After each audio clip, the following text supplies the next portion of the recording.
대한학술원 회원 여러분 안녕하십니까? 11월 우리 정기 세미나를 시작하겠습니다. 보통 우리 원래 세미나를 해왔던 주제가 이제 동북아 고대사, 중세사 이런 위주로 했는데 제가 이제 보통은 이제 외부 발표자들 많이 모셨습니다만은 오늘은 이제 금년 마지막 세미나인데 제가 제 전공을 살려가지고 저 동료 학자들 분들 모시고 최근에 상당히 그 동북아 국제 관계가 상당히 이제 특히 미중 관계를 중심으로 복잡한 양태가 드러나고 있기 때문에 많은 그 이제 국민들도 관심을 갖고 계신 걸로 알고 있습니다. 그래서 그 주제에 대해서 너무 딱딱하지 않게 어떤 그 현실 국제관계를 잘 아시는 분들이기 때문에 이따 토론 시간을 빌어가지고 에피소드 섞어가면서 한번 시간을 마련해 보기로 했습니다. 그래서 우선 제가 발표를 한 40여 분 소개를 해드리고 그리고 쉬었다가 낭산 토론이 있는데 그 시간이 오늘 하이라이트니까 전국에 계신 우리 회원분들께서 많은 기대해 주시기 바랍니다. 자, 보시면은 상당히 거창한 제목을 달았습니다. 이거 연구자 한 사람이 할 수 있는 테마가 아닌데 사실은 이 논문에 대해서 배경 말씀도 좀 드리는 게 좋을 것 같습니다. 거의 10년 전인데요. 제가 소속하고 있는 인하대학교 국제관계연구소가 한국연구재단의 중점연구소 지원을 받아가지고 6년 정도 사업을 했습니다. 그때 주제가 바로 이와 같은 주제였습니다. 이제 중국 대륙 세력, 중국을 중심으로 한 대륙과 그다음에 해양 세력 간의 이제 충돌 내지는 마찰이 앞으로 있을 수 있는데 그 속에서 한국은 어떻게 포지셔닝을 해야 되느냐라고 하는 테마를 가지고 6년 동안 사업을 했습니다. 예산을 받았기 때문에 제가 이제 당시에 오늘 소개시켜드릴 몇 가지 아이디어들을 가지고 관련 연구자들이나 미국, 중국에 출장도 가면서 토론을 많이 했는데 정작 당시는 논문도 많이 이제 출판했습니다만은 이 전체적으로 종합해보는 이제 한국의 국가전략 픽처를 발표는 하지 못했었습니다.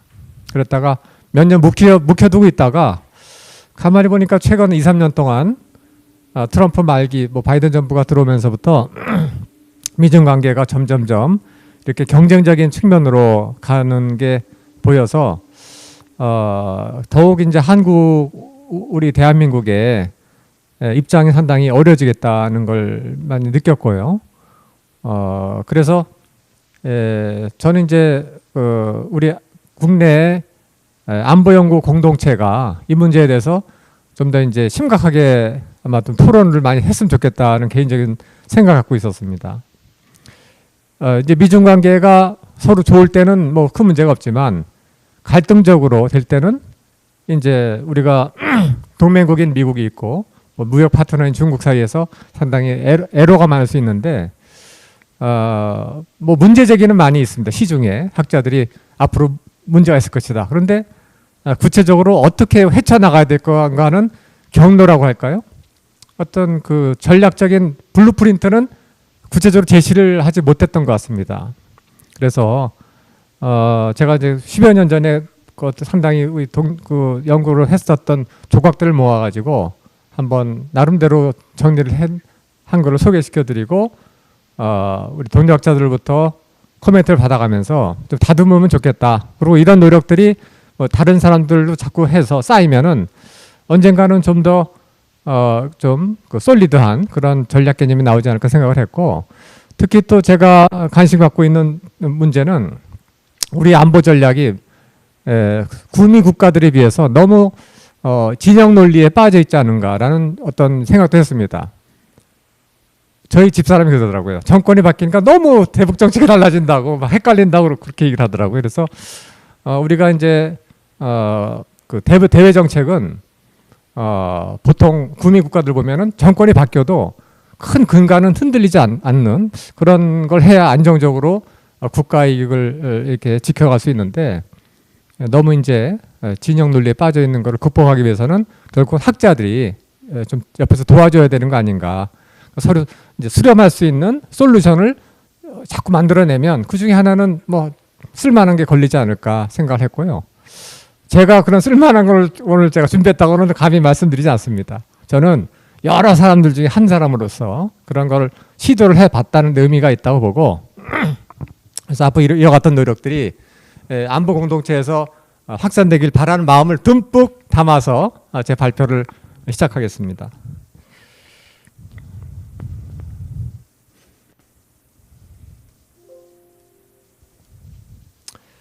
자, 그러면 제가 오늘 소개시켜드릴 전략 개념을 그냥 간단하게 먼저 소개를 해드린다면 이렇습니다.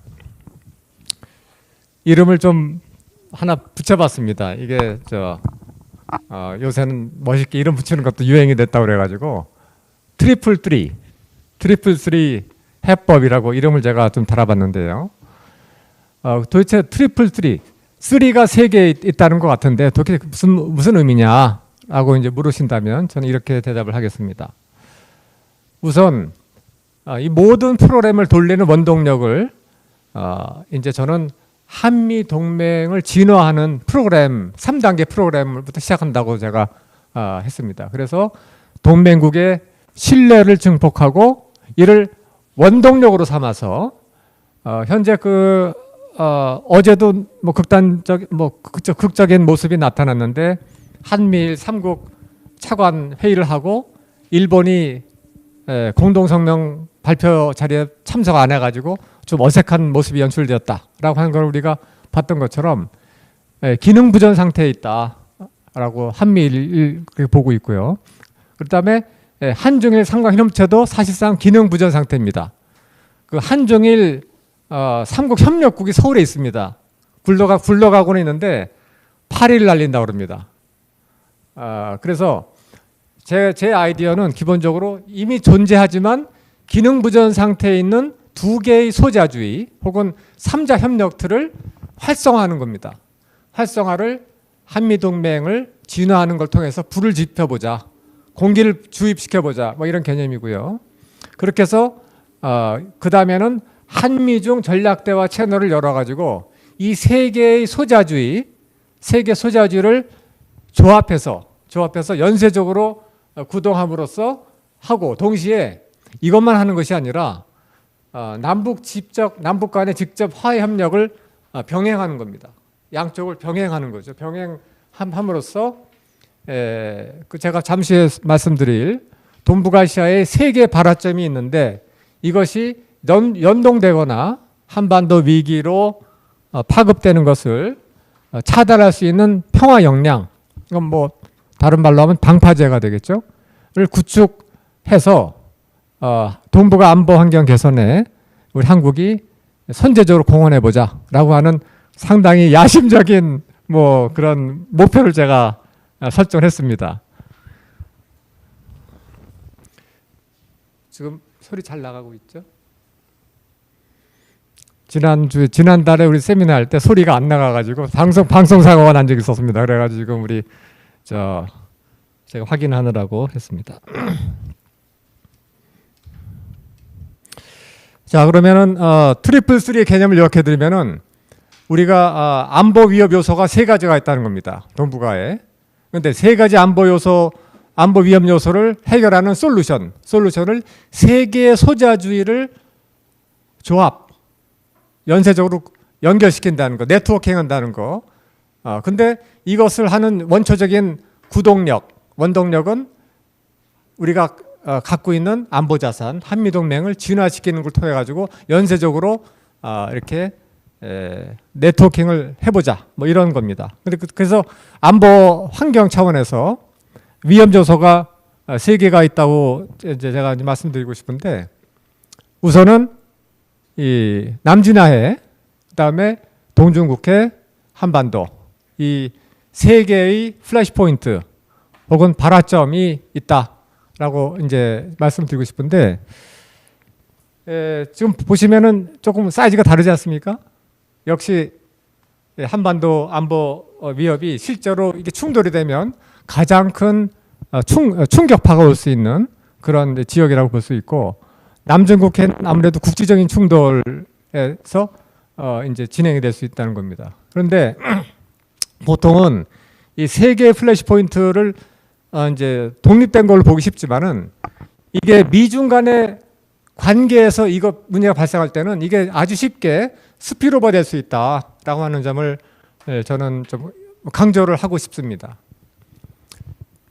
대만 사태하고 한반도 문제가 연결된다고 하는 것은 이미 1950년도 한국전쟁 때 실증이 된 바 있습니다.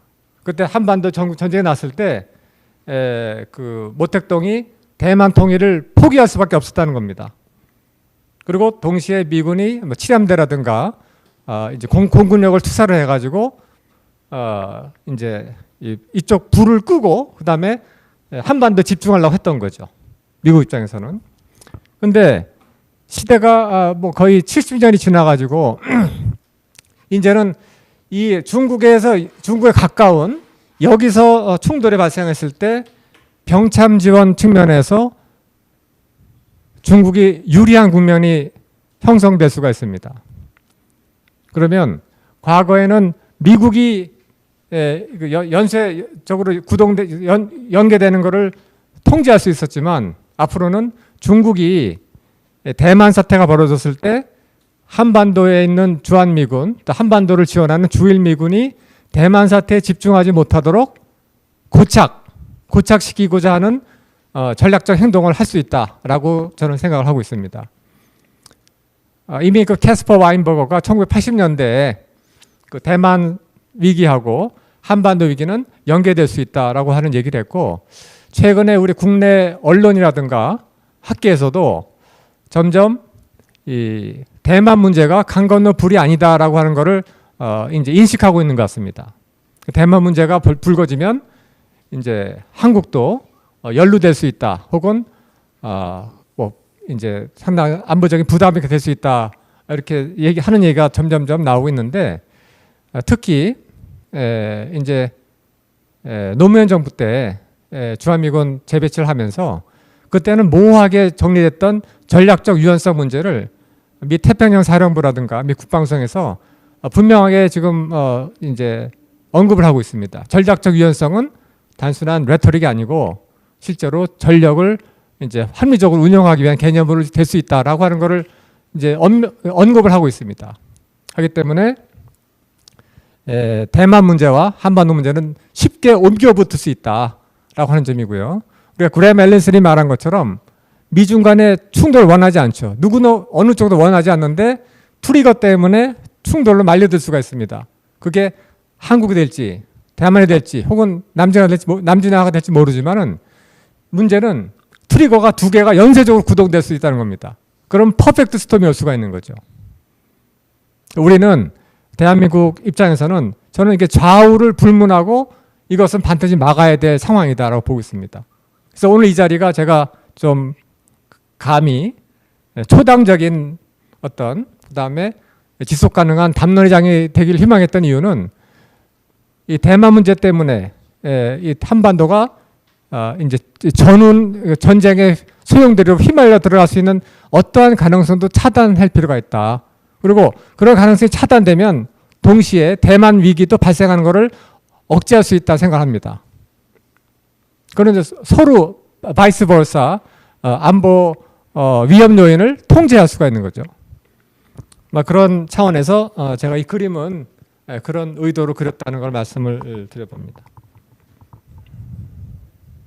다시 말씀드리면은 위험한 방아쇠가 있습니다. 위험한 방아쇠를 이게 뭐죠? 이게 휘발성 있는 거를 관리를 잘 하자는 겁니다. 하기 위해서 한국이 선제적으로 네트워킹을 통해 가지고 노력할 필요가 있다. 그와 같은 발상인 겁니다. 자, 이게 방금 말씀드린 대로 세계 발화점의 연동구조, 즉 남진하의 분쟁이 생각고 조오도 분쟁으로 넘어갈 수 있고, 생각고 조오도 분쟁이 북한 핵미사일 통한 한반도 위기로 올 수도 있고, 거꾸로 이게 이쪽으로 올 수도 있습니다. 어느 게 어쪽으로 스피드오버 돼서 이제 파장이 파급될지는 모르는 거죠.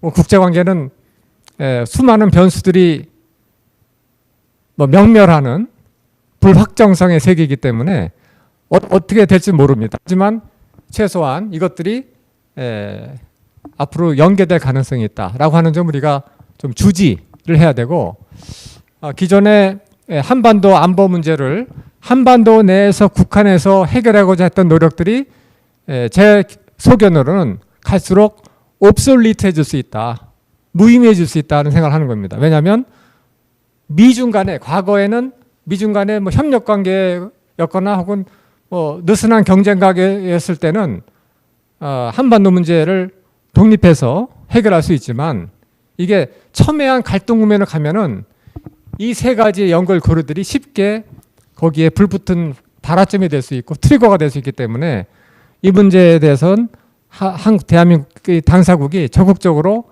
노력하지 않으면 안 된다, 뭐 이런 생각을 합니다. 아까 말씀드린 대로 중국이 미군의 전력을 분산 고착시키는 전략을 할 수 있다고 하는 것은, 제가 만일 그 시진핑이면은 반드시 할 것 같아요. 이렇게 대만 사태가 만약 위기가 발생했을 때 대만에만 중국군이 집중하게 하기 위해서라 한다면은 한반도에서 적당한 군사적 긴장이 고조되면 좋겠죠. 주한미군이 그런다고 주한미군이 완전히 발을 묶이지는 않겠지만 상당한 마찰과 미스트를 강요할 겁니다.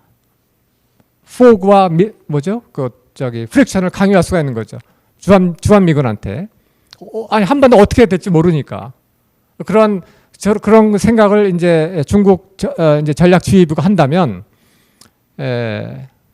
어떤 형태로든지 가능성이 있다라고 제가 생각을 하고 있습니다. 그래서 제 오늘 발표의 주제는 이 연동구조를 억압한다고 할까요? 제어하는 방안, 솔루션에 대해서 이제 말씀을 드리고자 하는 겁니다. 바로 이것이 제가 구상했던 솔루션입니다. 뭐 솔루션 하니까 제가 대단한 해법을 찾은 것처럼 보이긴 하지만 별거 아닙니다. 한중일, 한미일 기존에 존재하고 있는 협력체입니다. 하지만 아까 말씀드린 대로 기능 부전 상태에 있다. 이것이. 그러니까 온더 쉘프라고 그러죠. 이미 선반 위에 있지만 가동이 안 되고 있는 안보 자산인 겁니다. 이거를 제가 거론한 이유는 이런 새로운 그 협력체를 만드는데 거래 비용이 많이 들고 이제 여러 가지 이제 시간이 소요되는데 그런 걸 다 줄이고 바로 시작할 수가 있는 거죠. 그래서 한미일과 한중일을 활성화시킴으로써 여기 보시면은 이 한국이 들어가 있지 않습니까? 그래서 한국이 이 노력을 주도함으로써 미국과 중국에 대한 외교력을 증폭할 수 있다고 생각하고 있습니다. 양쪽에 증폭을 해가지고 그거를 레버리지를 해서 한국이 미국과 중국이 공통의 관심사, 한반도에 대한 공통의 관심사를 논의할 수 있는 대화 채널. 제가 봤을 때 협력체는 불가능할 거라고 보고 있습니다. 공식적인 협력체는 불가능하고 대신 뭐랄까요? 비공식 대화체가 됐든 채널은 오픈할 수 있다 생각합니다. 물론 한국이 끼지 않아도 자기들이 필요하면 하겠죠. 미국, 중국이. 하지만 이런 노력들이 중첩이 되고 연속되면 그러면 한국의 발언권이 창출됨으로써 양자가 싸우는 걸 우리가 말릴 수는 없습니다. 한국이 미국과 중국이 싸우는 걸 말릴 수는 없지만 미국과 중국이 한반도 문제에 대해서 개입하는 거에 대해서는 한국이 나름대로 발언권을 행사할 수 있는 대화 채널을 만들 수 있다라고 생각하는 겁니다. 그 대화 채널에서 무슨 얘기를 하느냐? 뭐 여러 가지 채널에서 여러 가지 이슈를 다룰 수 있지만 가장 중요한 거는 역시 한반도 위기가 발생하지 않도록 여타 지역에서 이쪽으로 넘어오는 거를 차단할 수 있도록 미국과 중국의 대화를 소통을 통해 가지고 이해관계를 조정하는 역할을 할 수 있지 않을까 생각하는 겁니다. 물론 한계는 있지만 안 하는 것보다는 하는 게 좋다는 거죠. 안 하는 것보다 당연히 해야 되는 일이기 때문에.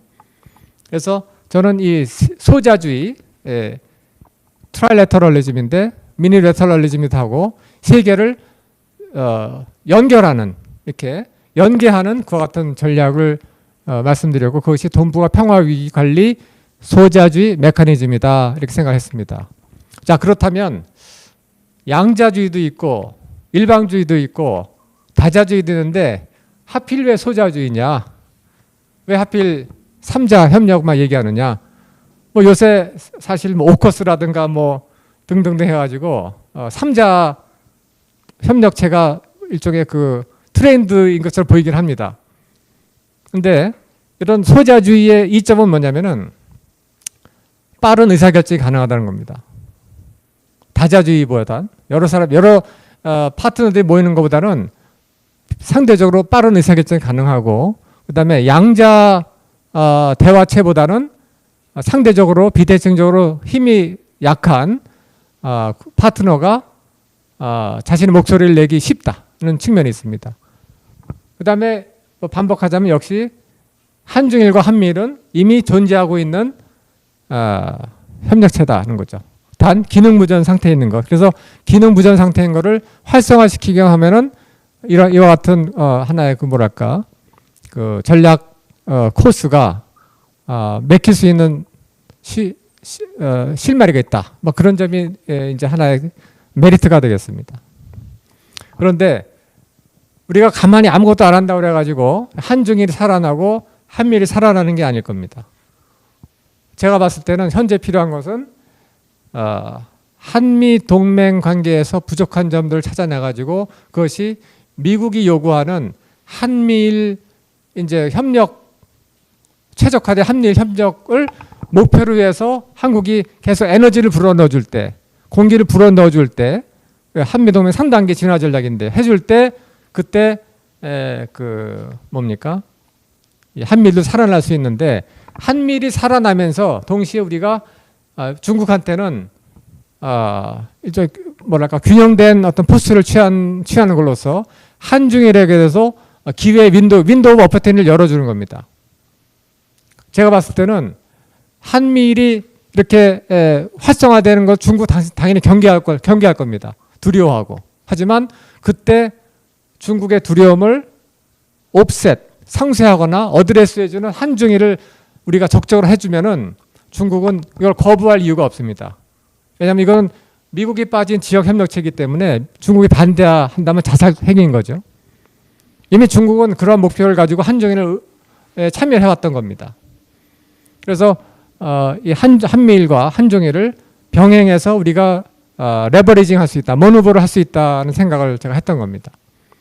자, 그렇다면 한미일과 한중일을 동시에 이렇게 구동하고 머누버하는 게 과연 현실성이 있을까라고 하는 문제가 있기 때문에 제가 아까 말씀드린 대 10년 전에 그 한국연구재단에 펀드를 받아서 할 때 그 미국과 중국의 학자들 내지 연구기관들하고 교류를 많이 했습니다.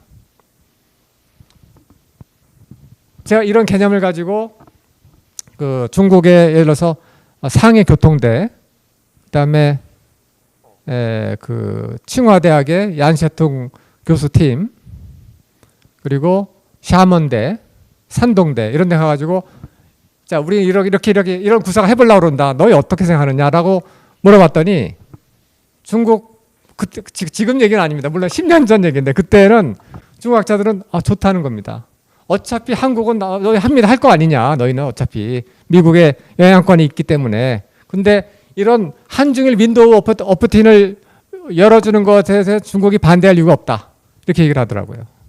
그러니까 중국 입장에서는 이 두 가지 병행해서 분리된 것에 대해서 수용성이 있다라는 걸 제가 발견했습니다. 그다음에 대만 국립대학에 제가 가서 이 이야기를 했을 때도 대만 국립대학에서 이제 친중 성향의 학자들을 만나서 얘기를 했는데 그 사람들도 뭐 중국 입장에서는 충분히 억셉터블하다 이렇게 얘기를 했습니다. 자, 그럼 역으로 한국이 한미를 하는 건 좋은데 미국 입장에서 이건 좋은데 한중일을 하겠다고 하는 거를 미국은 어떻게 생각할까? 제가 그게 좀 궁금했던 겁니다. 그래서 이런 전략 픽처를 가지고 이제 미국 학자들한테 소통을 했습니다. 가장 최근의 것은 오늘 제가 사실 논문 많이 부족한 논문이지만 이거보다 훨씬 얼리어 버전이죠. 그냥 컨셉트 페이퍼일 정도의 논문을 가지고 있을 때 이거를 아는 지인이 뭐 제가 실명을 거론할 수는 없고 연합사령관의 한국계 고문한테 리뷰를 요청했다고 합니다. 그랬더니 연합사 쪽에서는 좋다는 겁니다. 이런 뭐 충분히 한국 입장 이해할 수 있다. 그렇게 얘기를 했다는 거고, 그다음에 이와 연관된 개념들을 후보 연구소에서 제가 발표도 했고, 이거 좀 다르지만 아무튼 미 국무성하고 미 태평양 사령부에 소통을 했을 때도 어느 정도 수용성이 있더라는 제가 이미 인상을 받았습니다.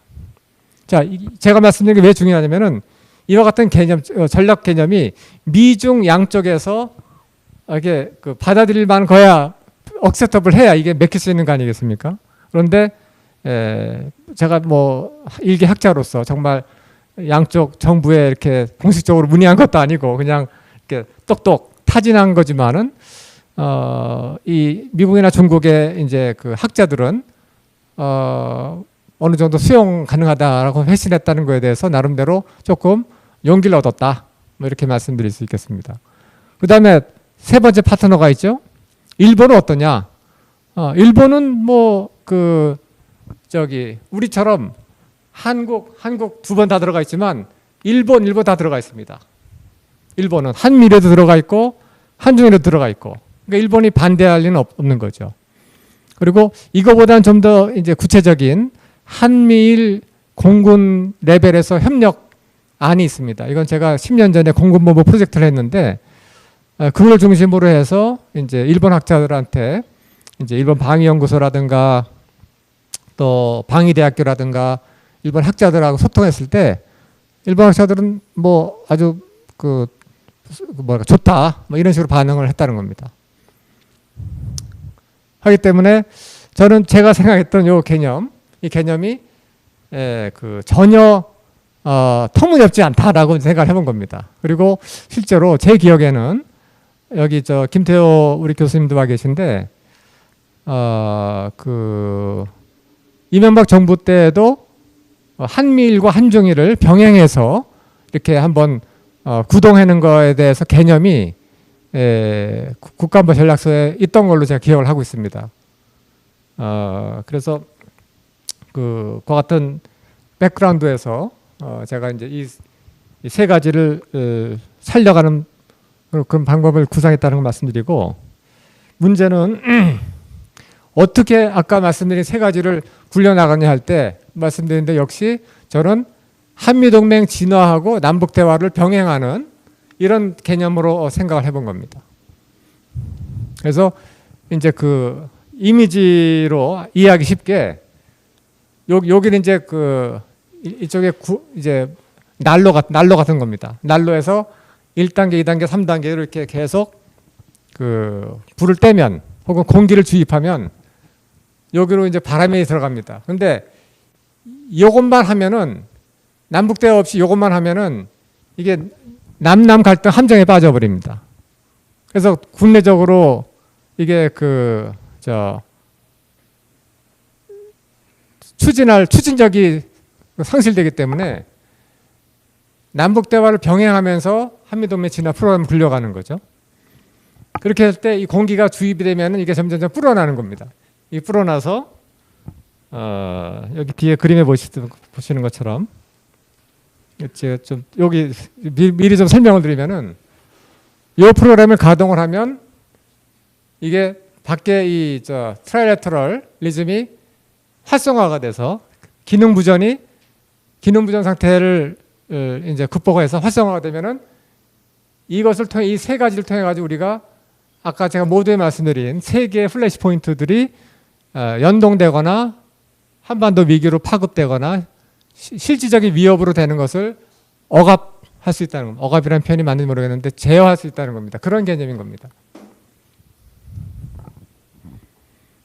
그래서 트리플 3에 대해서 제가 이 정도 설명을 드리면은 대략 그림이 어떤 그림이구나라고 이해를 하셨을 것 같은데 우리 이성훈 장군이 어떻습니까? 이해가 잘 되시죠? 뭐 전문가시니까 척하면 아실 테니까 뭐 큰 문제가 없을 줄로 봅니다. 자, 그러면 제가 이제 지금 보여드리는 그림은 뭐냐면은 미국이나 중국이나 요 한국이 이게 지정학적인 아주 그 노드에 있는 나라인데 이 나라가 어떻게 행동할 것인가에 대해서 점점 민감해지는 것 같습니다. 한국이 어떤 태도를 취하는 것이 크게 문제가 되지 않았던 때가 있었죠. 하지만 지금의 한국은 50년대, 70년대, 2000년대 한국과 다르게 상당히 포미더블한 밀리터리 파워를 갖고 있습니다. 그뿐만 아니라 경제력도 빅10에 들어갈 정도로 플러스 더욱 놀라운 것은 문화력이라는 것이 지금 아주 크게 지금 어필하고 있기 때문에 그 존재감이 과거하고는 질적으로 다르게 됐다는 겁니다. 그래서 중국이나 미국이나 한국이 어떻게 행동하는가를 늘 예의주시하고 있습니다. 그래서 싱하이밍 주한 중국 대사하고 주한 미국 대사가 엄청 바빠지는 거죠. 왔다 갔다 하면서 늘 이제 다니면서 한국에 아마 지금도 내년에 이제 그 정권이 바뀌기 때문에 그래서 요새 더욱더 바쁜 것 같습니다. 그 양국 대사들이. 그 얘기는 뭐냐면은 한국이 그만큼 중요한 파트너가 됐다는 거죠. 그래서 양쪽에서 이 팔을 잡아 당기고 있는데 양쪽에 당겨지는 팔 때문에 지금 한국이 지난 몇 년 동안 점점 이제 곤란해진다는 거 아닙니까? 과거에는 미중 간의 관계가 좋을 때는 고민을 하지 않았을 수도 있었는데 미중 간에 가면 갈수록 경쟁적이가 되고 대결적으로 되니까 자기 편으로 오라고 자꾸 하는 거에 대해서 이제 이 진실의 순간이 점점 급박해지는 거죠. 그래서 제가 칭화대학에 특강을 갔는데 갑자기 끝나자마자 얀 셰퉁 교수가 저를 보자고 그래가지고 얘기를 하는데 이 얘기를 계속 한 겁니다. 이 얘기를 그때 이미 하면서 그 얀 셰퉁 교수의 표현을 빌자면 한국은 그 사람의 표현입니다. 한국은 처녀고 미국과 중국은 그 한국이나 처녀한테 구애해야 하는 남자들이다. 근데 그 처녀가 한쪽만 바라보면 반대편에 있는 총각은 관심을 상실한다. 그러니까 적당하게 가운데 쪽으로 오든지 해줘야 내가 희망을 가지고 구애를 할 수가 있지. 완전히 저편에 가버리면은 한국에 대해서 중국이 잘해주고 싶어도 그런 게 생기지 않는다라고 얘기를 하면서 놀랍게도 무슨 얘기를 했냐면 저는 실제로 중국이 그러한 의도를 가지고 그런 행동했을지는 제가 모르겠습니다. 그런데 무슨 얘기를 하냐면 그때가 천안함 사건하고 연평도 포격이 있었던 다음이었습니다. 2011년인가 뭐 제가 기억을 정확히 못했는데 근데 그때 무슨 얘기를 하냐면은 얀 셰퉁 교수가 이렇게 얘기를 합니다. 마치 그 본인이 중국 공산당의 영도 소조에 들어갔다 나온 것처럼 하면서 중국이 왜 적극적으로 북한을 말리지 않는지 아느냐. 남한에 대한 도발을 할 때 그거는 그런 인센티브를 한국이 중국한테 주지 않았기 때문이다. 이렇게 얘기를 하더라고요. 너무 미국 편에 가 있으니까 별로 중국 입장에서 북한을 말리고 싶지 않고 오히려 고소하게 생각했다는 식으로 얘기를 하더라고요. 그래서 과연 정말 일국의 정책이 그와 같은 계산적으로 움직일 수 있는가 제가 회의적이지만 아무튼 나름대로 뭐 버클리 대학까지 나온 상식인 학자가 그런 얘기를 했을 때는 주의 깊게 들어볼 만한 필요가 있다는 생각을 했던 겁니다. 그래서 제가 아까 말씀드린 대로 한미일과 한중일을 병행해서 굴려가면서 활성화시키면은 한국의 외교력의 신장이 되는데 그 외교력 속에서 머니버링 하면서 어떻게 포지션을 하는 것도 중요하다고 봅니다. 그때 포지션을 할 때 결국 문제는 특정한 이슈별로 양쪽에서 선택을 강요할 때 그때가 문제가 되겠죠. 뭐 사드가 뭐 어쩌고 뭐 AIB가 어쩌고 할 때 이쪽으로 분명하게 줄을 서라고 강요를 할 때가 있는데 얀세통 교수는 그렇게 얘기합니다. 한국은 어차피 미국 동맹이니까 우리 편에 올 거라 기대하지 않는다. 하지만 너무 저쪽에 가지 말고 스펙트럼을 보자면 완전 친중이 1이고 완전 친미가 10이면은 대략 6, 7 사이 정도 왔다 갔다 하면은 우리는 한국에 대해서 잘해줄 게 많다. 이런 얘기를 하더라고요. 무슨 얘기냐면은 정책 이슈 1, 2, 3, 4 이렇게 있을 때 한국이 이슈별로 달라지겠죠. 이 얘기는 우리 이성원 장관하고 한번 한 적이 있는데 이슈별로 달라지겠지만 이거를 전부 다 합해서 평균으로 나눈 거 에버리지 포지셔닝이죠. 에버리지 포지셔닝은 5보다는 크고 10보다는 작은 값에 우리가 하면은 이제 밸런스가 아니라 균형 잡힌 어떤 태도를 취하면서 유연하게 대응할 수 있지 않을까라고 생각을 해보는 겁니다. 하지만 중요한 것은 역시 앵커링이 중요한데 제가 이제 그 한미동맹 진화 프로그램을 말씀드렸던 이유 중에 하나는 역발상입니다. 뭐냐면은 한미동맹을 진화시켜가는 과정에서 여러 가지 사회문화 레벨, 경제사회, 전략적인 하면서 우리가 머누버링을 하게 되면 뭐 같은 유연한 머누버링이 미국으로부터 불필요한 오해를 사지 않을 수 있다는 겁니다. 미국의 신뢰를 확보한 다음에 그 확보한 신뢰를 자산으로 유연하게 머누버할 수 있는 공간을 창출하자는 거죠. 그렇게 되면은 극단적으로 한국이 이렇게 와도 때에 따라서는 와도 미국 입장에서는 느긋하게 관망할 수 있다는 겁니다. 큰 그림을 보면 한국이 어떤 의도를 갖고 있는 걸 알고 있기 때문에 그래서 저는 전략적 애매함이라고 하나요? 스트래티직 앰비규티라고 하는 것이 현명한 정책일 수 있지만 이게 미중 간에 첨예하게 갈등이 될 때는 위험할 수 있다 생각합니다. 오히려 그럴 때는 큰 대원칙은 클리어하게 밝히고 그 원칙을 지키는 것을 행동을 보여주면서 하지만 필요할 때 케이스 바이 케이스로 우리가 유연하게 행동할 수 있으면 그게 최적의 우리 행동 패턴이 아닐까라고 생각을 해보는 겁니다. 그 다음에 이슈 바이 이슈로 우리가 어떤 선택을 하는가에 대한 결정을 할 때도 모니터링을 잘 하면서 해야 된다고 봅니다. 왜냐하면 청와대 NSC에서 딱 봤을 때 이것은 뭐 대충 이렇게 하면 되겠다 했을 땐 엄청나게 백파가 오는 경우가 있을 겁니다. 왜냐하면 어떤 좁은 의사결정 구조 내에서 보는 것하고 대중들이 보는 것하고 또 해외에서 보는 게 다를 수 있기 때문에 그래서 이 좁은 내부 어떤 의사결정 구조의 어떤 인식론적인 한계를 극복하기 위해서 과학적인 모니터링을 할 필요가 있다고 보고 이 점은 저보다는 오늘 토론자들이 훨씬 체험을 많이 하셨기 때문에 제가 정말 뻔데기 앞에서 주름 잡는 걸 얘기하는지 모르겠는데 예를 들어서 2016년인가요? 클린턴하고 힐러리 클린턴하고 도널드 트럼프하고 이제 한참 선거운동 할 때 대부분이 언론기관들이 힐러리 클린턴 이긴다고 예측했습니다. 근데 제가 그때 막상 뉴욕타임즈에서 하는 세미나를 갔기 때문에 현지에 있었는데 아침에 보는데 분위기가 이상하더라고요. 일주일 전에.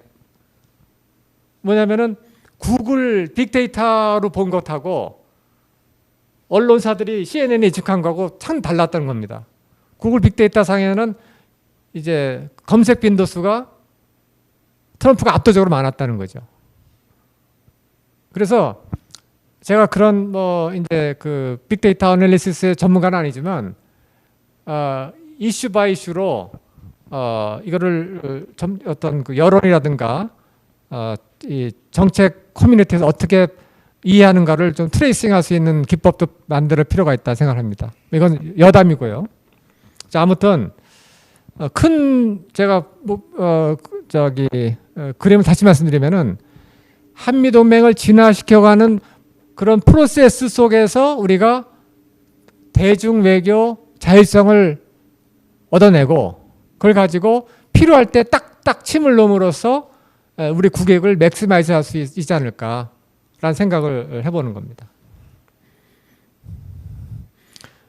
역시 한계는 있습니다. 미국 입장에서도 중국 입장에서도 다 예민하게 관찰하고 있기 때문에 한계는 있지만 주어진 여건 내에서 우리가 아까 말씀드린 대로 트라이래터럴리즘 굴려가지고 외교력이 신장되어 있기 때문에 그 외교력이 올라타서 움직이면 어느 정도 움직일 수 있는 공간을 늘릴 수 있다는 거죠. 늘리면서 하는 것이 제가 봤을 때는 최선이다. 그 이상 하는 것은 선을 넘는 것이다 라고 생각합니다. 그래서 미들 파워로서 하지만 상당히 포미더블한 미들 파워가 됐기 때문에 지금 이야기가 가능한 거라고 보는 겁니다. 그래서 동맹 진화 1단계, 3단계 이렇게 있는데 지금 거의 뭐 시간이 다 지났기 때문에 다 뭐 설명드리지 않겠습니다. 뭐 논문에도 조금씩 언급이 되어 있는데 간단한 것만 한 가지 말씀드리면은 제가 2017년에 그때가 하필 그 트럼프 대통령이 당선되고 나서 한 달인가 두 달 직후였어요. 그때 미국 워싱턴의 분위기는 침울했습니다. 왜냐면 반 워싱턴주의자가 워싱턴을 장악을 했으니까 정말 답답했겠죠. 그런데 저는 이제 초당적으로 트럼프가 됐든 누가 됐든 간에 한미 관계가 어떻게 돼야 되는가에 대해서 얘기하고 싶었고, 그리고 제 주제는 한미 동맹의 근원이 훨씬 이른시킬 수 있다라고 하는 상당히 독특한 주제를 얘기했습니다. 그게 뭐냐면은 20년대에 있었던 한국 전북 지역의 민족주의 세력들이 한미 동맹에 대한 비전을 갖고 있었고, 그것을 임시정부를 통해서 소통했던 이승만 대통령이 표절은 아니고 상당히 인스파이어 돼서 한미 동맹에 대한 비전을 갖고 있었다 것이 아닐까라고 하는 논문을 발표했고요. 그때 한 몇십 명 된 오디언스들이 참 재밌는 얘기다라고 반응했던 기억이 났는데, 그와 같은 것들이 한미 간의 그 동맹 컨솔리데이션에 상당히 도움이 될 수 있다고 봅니다. 다시 말씀드리면은 한미 동맹은 상당히 긴 뿌리를 가지고 이것이 진화해 왔다라고 하는 그런 역사를 어드레스 하는 거였거든요. 그래서 그게 사이스 홈페이지에 올라가고 그거를 많은 사람들이 봤다고 하더라고요. 뭐 졸고지만 그와 같은 뭐 여러 가지 유대 기반을 강화하는 것 등등을 포함해서 낮은 단계에 이런 것들이 있고, 그다음에 2단계는 이제 그 동맹 관리라든가 경제 협력 이런 것들을 이제 제가 리스트업을 했습니다. 6번은 최근에 와서 이게 부각되더라고. 6번은 요새 그 뭡니까 반도체를 가지고 이제 그 밸류 체인을 이제 그 미국이 중국을 이제 그 상대로 바게닝 파워를 올리는 방향으로 이렇게 재편하려고 하고 있는데, 하필 우리나라가 그 반도체 밸류 체인에서 코어 역할을 하고 있기 때문에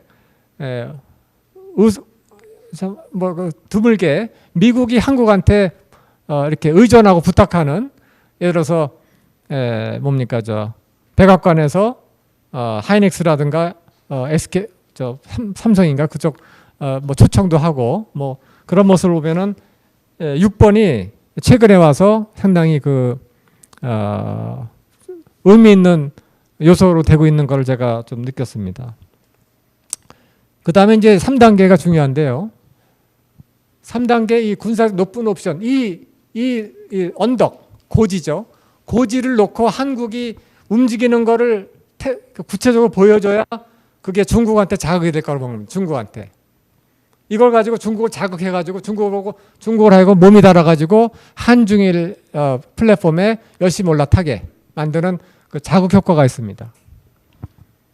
그리고 7번에 요거는 제가 한미일 공군 차원에서 미사일, 북한의 미사일을 이제 타겟으로 해서 군축하는 코어시브 디플로마시하고 이제 그 뭡니까 당근 외교를 배합하는 요거를 이제 그때 페이퍼를 썼고 이걸 들고 다니면서 여기저기 이제 마치 뭐죠 외판원이 물건 팔러 다니는 것처럼 다니면서 했더니 여러 사람들이 박수를 받았습니다. 제가 그때 심지어 일본 요미우리 신문사 회장단이 있더라고요. 저는 처음 가봐서 그런 데 있는지 몰랐습니다.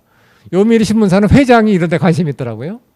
그래가지고 발표를 했더니 상당히 흡족해 했고 제일 이제 이제 흡족해 했던 것은 역시 미 태평양군 사령부죠. 거기서 관심 있게 받고 그랬는데 놀라운 것은 이 아이디어에 대해서 중국도 싫어하지 않았습니다. 제가 구체적인 아이디어를 설명할 수 없습니다.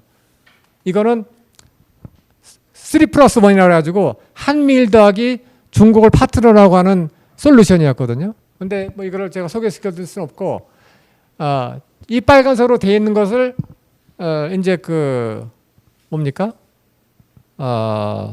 에드번을 딱 띄워놓고 한미 동맹 프로그램은 저걸 향해서 간다라고 하고 그러면 자연스럽게 한미일 진화 그 옵티마이제이션을 움직이고 있는 게 가시져 보일 거 아닙니까? 그러면 중국은 상당히 이제 민감해지는 거죠.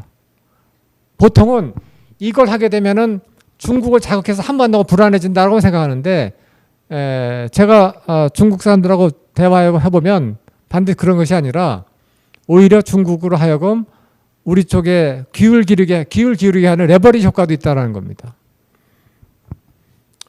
뭐 시간이 없기 때문에 이거 생략을 하고 그다음에 뭐 8번, 9번 있는데 9번이 이제 사실은 제일 중요한 테마입니다. 뭐냐면 한미 동맹을 지역 안보 전략 목표에 이제 검토하는 걸 포함시키는 거죠. 이거는 결국은 코먼 스트래티직 픽처를 만들어 나가는 겁니다.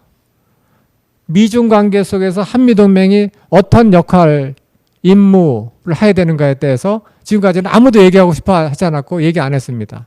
그런데 오히려 이것을 어젠다를 끌어낼 수 있다고 하는 것이 이제 중국으로 하여금 한국에 대해서 더 관심을 가지고 협력적으로 움직이게 강요하는 효과가 있다는 겁니다. 지금은 지레 겁을 먹고 안 했고 지레 겁을 먹고 안 하는데 중국은 러시아가 할 거 다 하지 않습니까?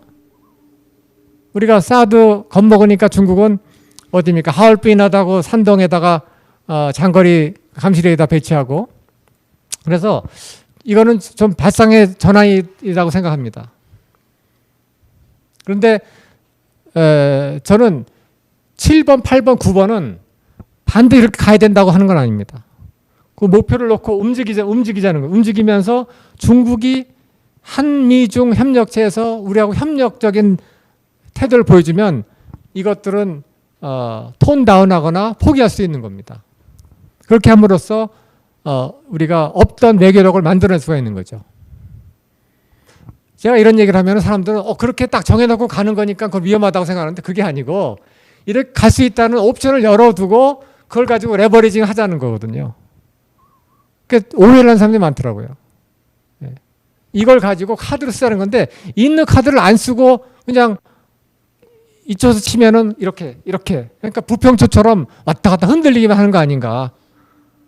제가 지난 정부에서 비판하는 것이 아니고 제3자가 이렇게 봤을 때는 너무 이렇게 시계알처럼 왔다 갔다 하니까 그리고 중국에 대한 정책도 이랬다 저랬다 너무 하니까 리액티브하게 늘 수동적으로 이렇게 반응하다 보니까 과연 한국이 미중 틈바구니 속에서 자기 몫을 제대로 내는가에 대한 좀 의문이 들었던 겁니다.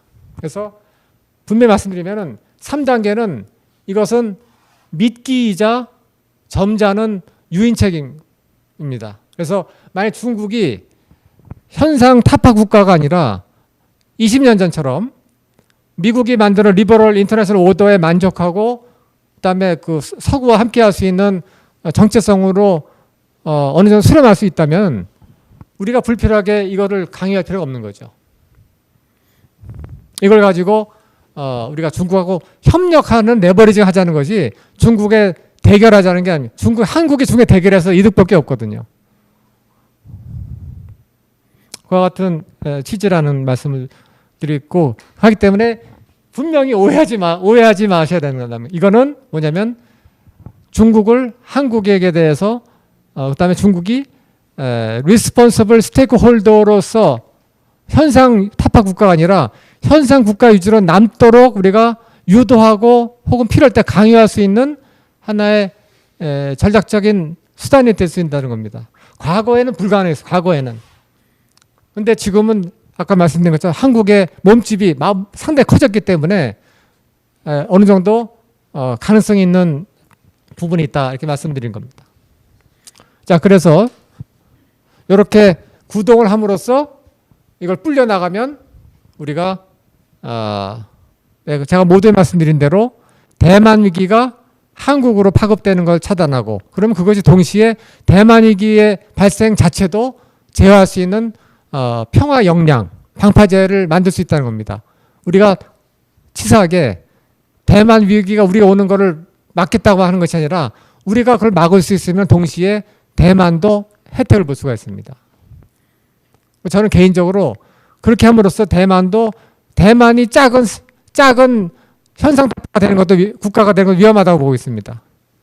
대만이 지금 나름대로 완전 독립하려고 그러는데 그것이 완전 트리거가 될 수 있기 때문에 대만도 이제 안심하고 그냥 현상 유지가 될 수 있도록 하기 위해서는 이 전체 구도가 안정화되는 코스로 가는 게 좋다. 근데 불행하게도 현재 동북아는 세계에서 가장 핫한 군비 경쟁 지역입니다. 군비 경쟁의 끝은 전쟁이에요. 이건 역사의 철칙입니다. 군비 경쟁의 끝은 다른 게 없어요. 전쟁밖에 없습니다. 그런데 지금 가장 치열한 군비 경쟁을 하고 있습니다. 이 코스로 간다면 과연 우리의 미래는 뭘까? 상당히 그를 위험스럽게 보고 있고 그 위험스럽게 보는 거에서 이거를 제어하기 위해서 뭔가는 해야 된다. 한국이 뭔가는. 지금처럼 한반도 문제만 해결되면 이 문제 해결될까요? 저는 그렇게 보지 않습니다. 왜? 미중 대결 구도에서는 이것이 다 링크가 될 수 있기 때문에 그렇다는 겁니다. 그래서 우리가 발상의 전환이 필요하고 앞으로는 한반도 문제만 해결하면 남북 화해 협력만 되면은 안보가 보장될 수 있다고 하는 것은 미중 대결 국면에서는 조금 옵솔리트한 희망이 될 수 있다. 이런 걸 우리가 좀 자각할 필요가 있다고 생각하고 최근에 다행히 많은 안보 연구가들이 그 점에 대해서 워닝을 날리고 있기 때문에 어느 정도 반영이 될 거라고 보고 있습니다. 자, 제가 정리하겠습니다. 여기 뭐 이렇게 초당적 오늘 이 자리에는 노무현 정부, 이명박 정부, 박근혜 정부, 그다음에 문재인 정부에서 제가 오늘 소개시키는 문제에 대해서 가장 피부에 와닿게 고민을 할 수밖에 없었던 존재론적인 위치에 있었던 분들을 모셨고요. 그분들이 봉사했던 정부를 대표하지 않습니다. 그냥 지금은 자유로운 학자니까 입장에서 과거를 회상해 봤을 때 제가 던지는 화두가 과연 이게 피지블한 것인지 한번 난상 토론할 수 있는 걸 제가 플로에 던졌고 이따 토론 시간에 얘기를 할 텐데 그냥 이렇게 하면 끝나면 재미없으니까 액션 플랜을 만들어 봤습니다. 구체적으로 10년을 목표로 초당적으로 우리가 어떻게 하면 어떻게 될 것인가 이런 게 있어야 좀 재미있지 않을까 싶어서 했는데 이건 시간이 제한되기 때문에 이건 넘어가겠습니다.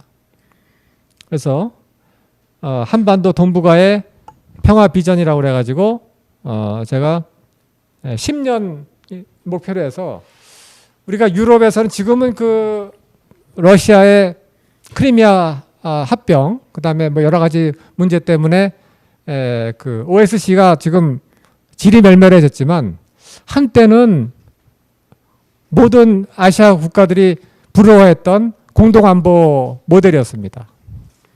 근데 제가 이 소자주의, 삼자주의를 결합을 해서 구동을 시키면은 이것이 공동안보를 형성할 수 있는 토대 중에 하나가 될 수도 있다라는 나름대로 이제 희망적 사고를 하면서 제 발표를 마치겠습니다. 예상보다 10분이 지나버려서 죄송합니다. 제가 이제 얘기를 하다 보니까 좀 시간 통제가 안 돼가지고 제가 이제 발표는 여기서 마치고 10분 휴식했다가 네, 그러시죠 뭐. 5분만 쉬었다가 5시 정각에 토론자 3분을 모시고 열띤 또 재미있는 토론을 해보겠습니다. 자, 그럼 잠시 쉬겠습니다.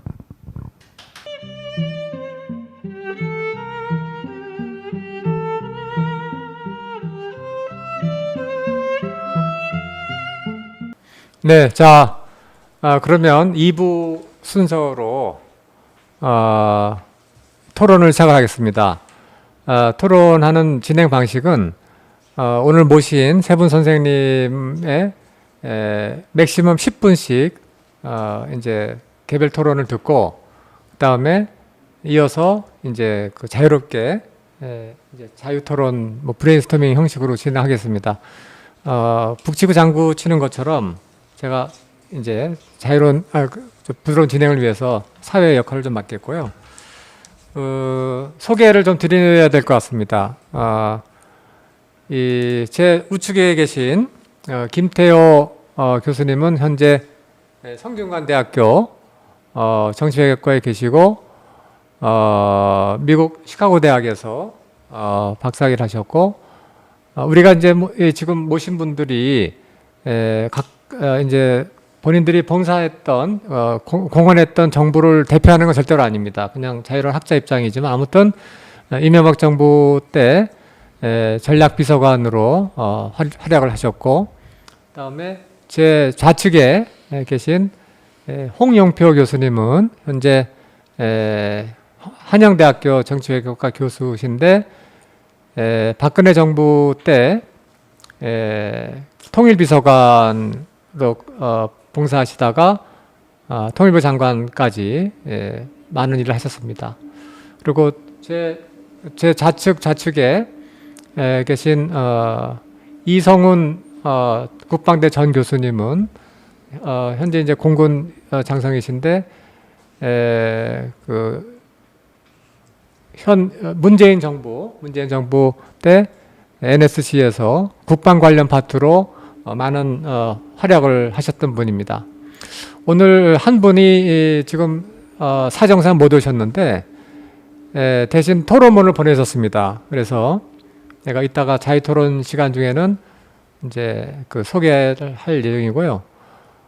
실은 이제 노무현 정부 때는 제가 과거에 근무했던 그 국방연구원에 서주석 박사님이 친한 분이 계셨는데 그분이 지금 아직 현직에 계시기 때문에 모시지 못했고 하지만 이소연 박사님은 우리 학계에서도 안보 분야에서 많은 연구를 했기 때문에 좋은 토론문을 보내왔고 이따 소개를 시켜드리겠습니다. 그러면 제가 방금 소개시켜드린 순서대로 할까요? 순서대로 김태호 교수님부터 토론 말씀을 부탁드리겠습니다. 네, 남창희 교수님 고맙습니다. 목소리 들리시죠?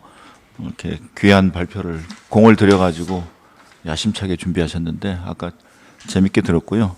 뭐 사실상 우리나라가 생각할 수 있는 모든 안보의 과제가 다 함축되어 있는 고민이 아주 무겁게 담겨 있는 연구라고 보고요. 여기에 대해서 전반적으로 제가 생각나는 것만 몇 개 한 10분 내외로 말씀드릴게요.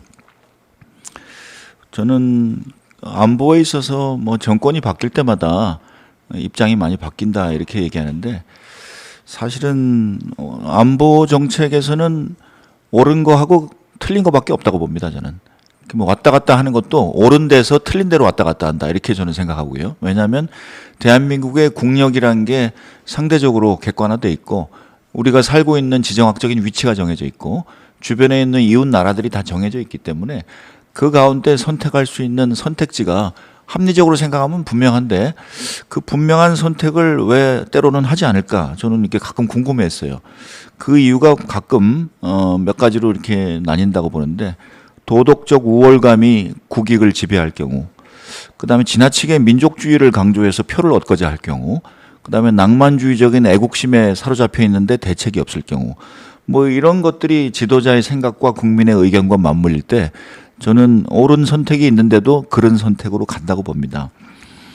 예를 들면 내년 3월 9일에 뭐 이재명 후보 아니면 윤석열 후보 중에 다음 대통령이 결정되겠죠. 이재명 후보의 안보 정책은 세 가지 키워드입니다. 균형 외교, 자주 외교, 평화 외교. 그러면 이게 문재인 정부의 지금 5년 외교하고 거의 흡사한데 디테일만 조금씩 상황에 따라서 이제 다른 용어를 사용하고 있는데요. 그 말 자체가 저는 틀리다고는 얘기 안 합니다. 다만 무엇을 누구를 위한 균형 외교인가 할 때 여기에는 그동안에 너무 미국에 가까이 있었다. 그러니까 중국 쪽으로 좀 거리를 옮기는 것이 균형 외교라고 보는 것 같습니다. 그 다음에 이제 자주 외교는 한미 동맹에 너무 우리가 의존해 있다. 이게 수동적이고 좀 자기 패배적인 느낌 아니냐. 그래서 자주적인 외교를 하자면 결국엔 또 중국에 좀 더 가까이 와서 한중 관계와 한미 관계 균형을 맞추다 이렇게 되는 것 같고요. 남북한의 대화 그리고 남북의 화해를 강조하는 걸 평화 외교로 규정하는 것 같아요. 여기서 저는 하나씩 빠진 거를 보충을 해야만 제대로 된 균형 외교와 자주 외교와 평화 외교를 설명할 수 있다고 봐요.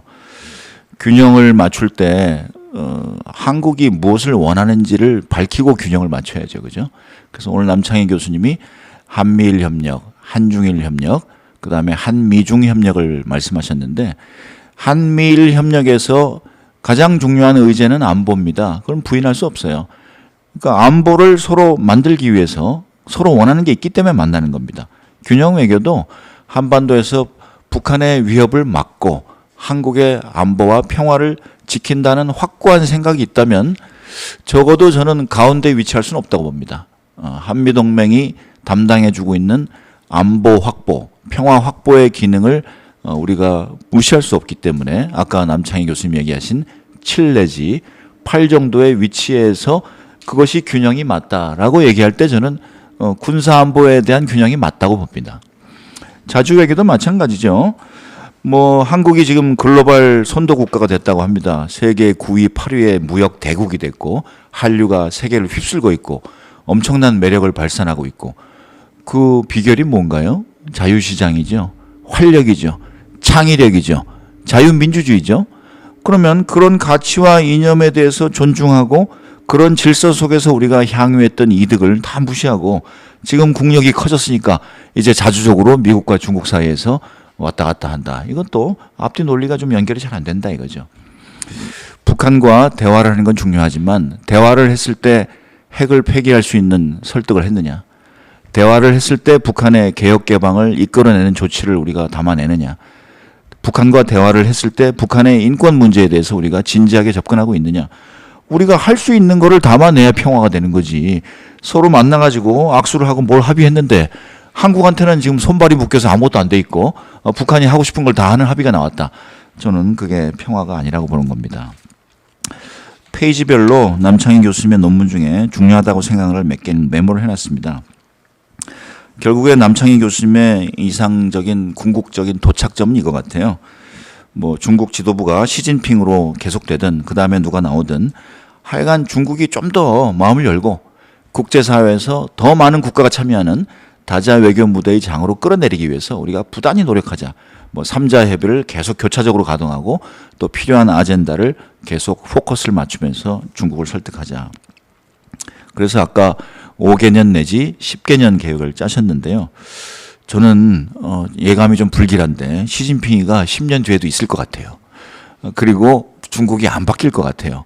그래서 남창희 교수님의 논문이 목표가 달성되려면 상당히 많은 난관이 필요하다. 뭐 농업개혁도 했고 덩샤오핑 때, 그 다음에 WTO에 가입해가지고 국제사회에 편입했고 장점인 때, 그 다음에 이제 교육, 헬스 이런 이제 복지개혁 같은 걸 후진타오 때 좀 했습니다. 지금 시진핑은 덩샤오핑 시대로 돌아가는 개혁입니다. 신권위주의, 엄청나게 본인의 개인의 리더십에 중국의 모든 리소스, 자산을 집중시키는 독재주의적인 일탈행위.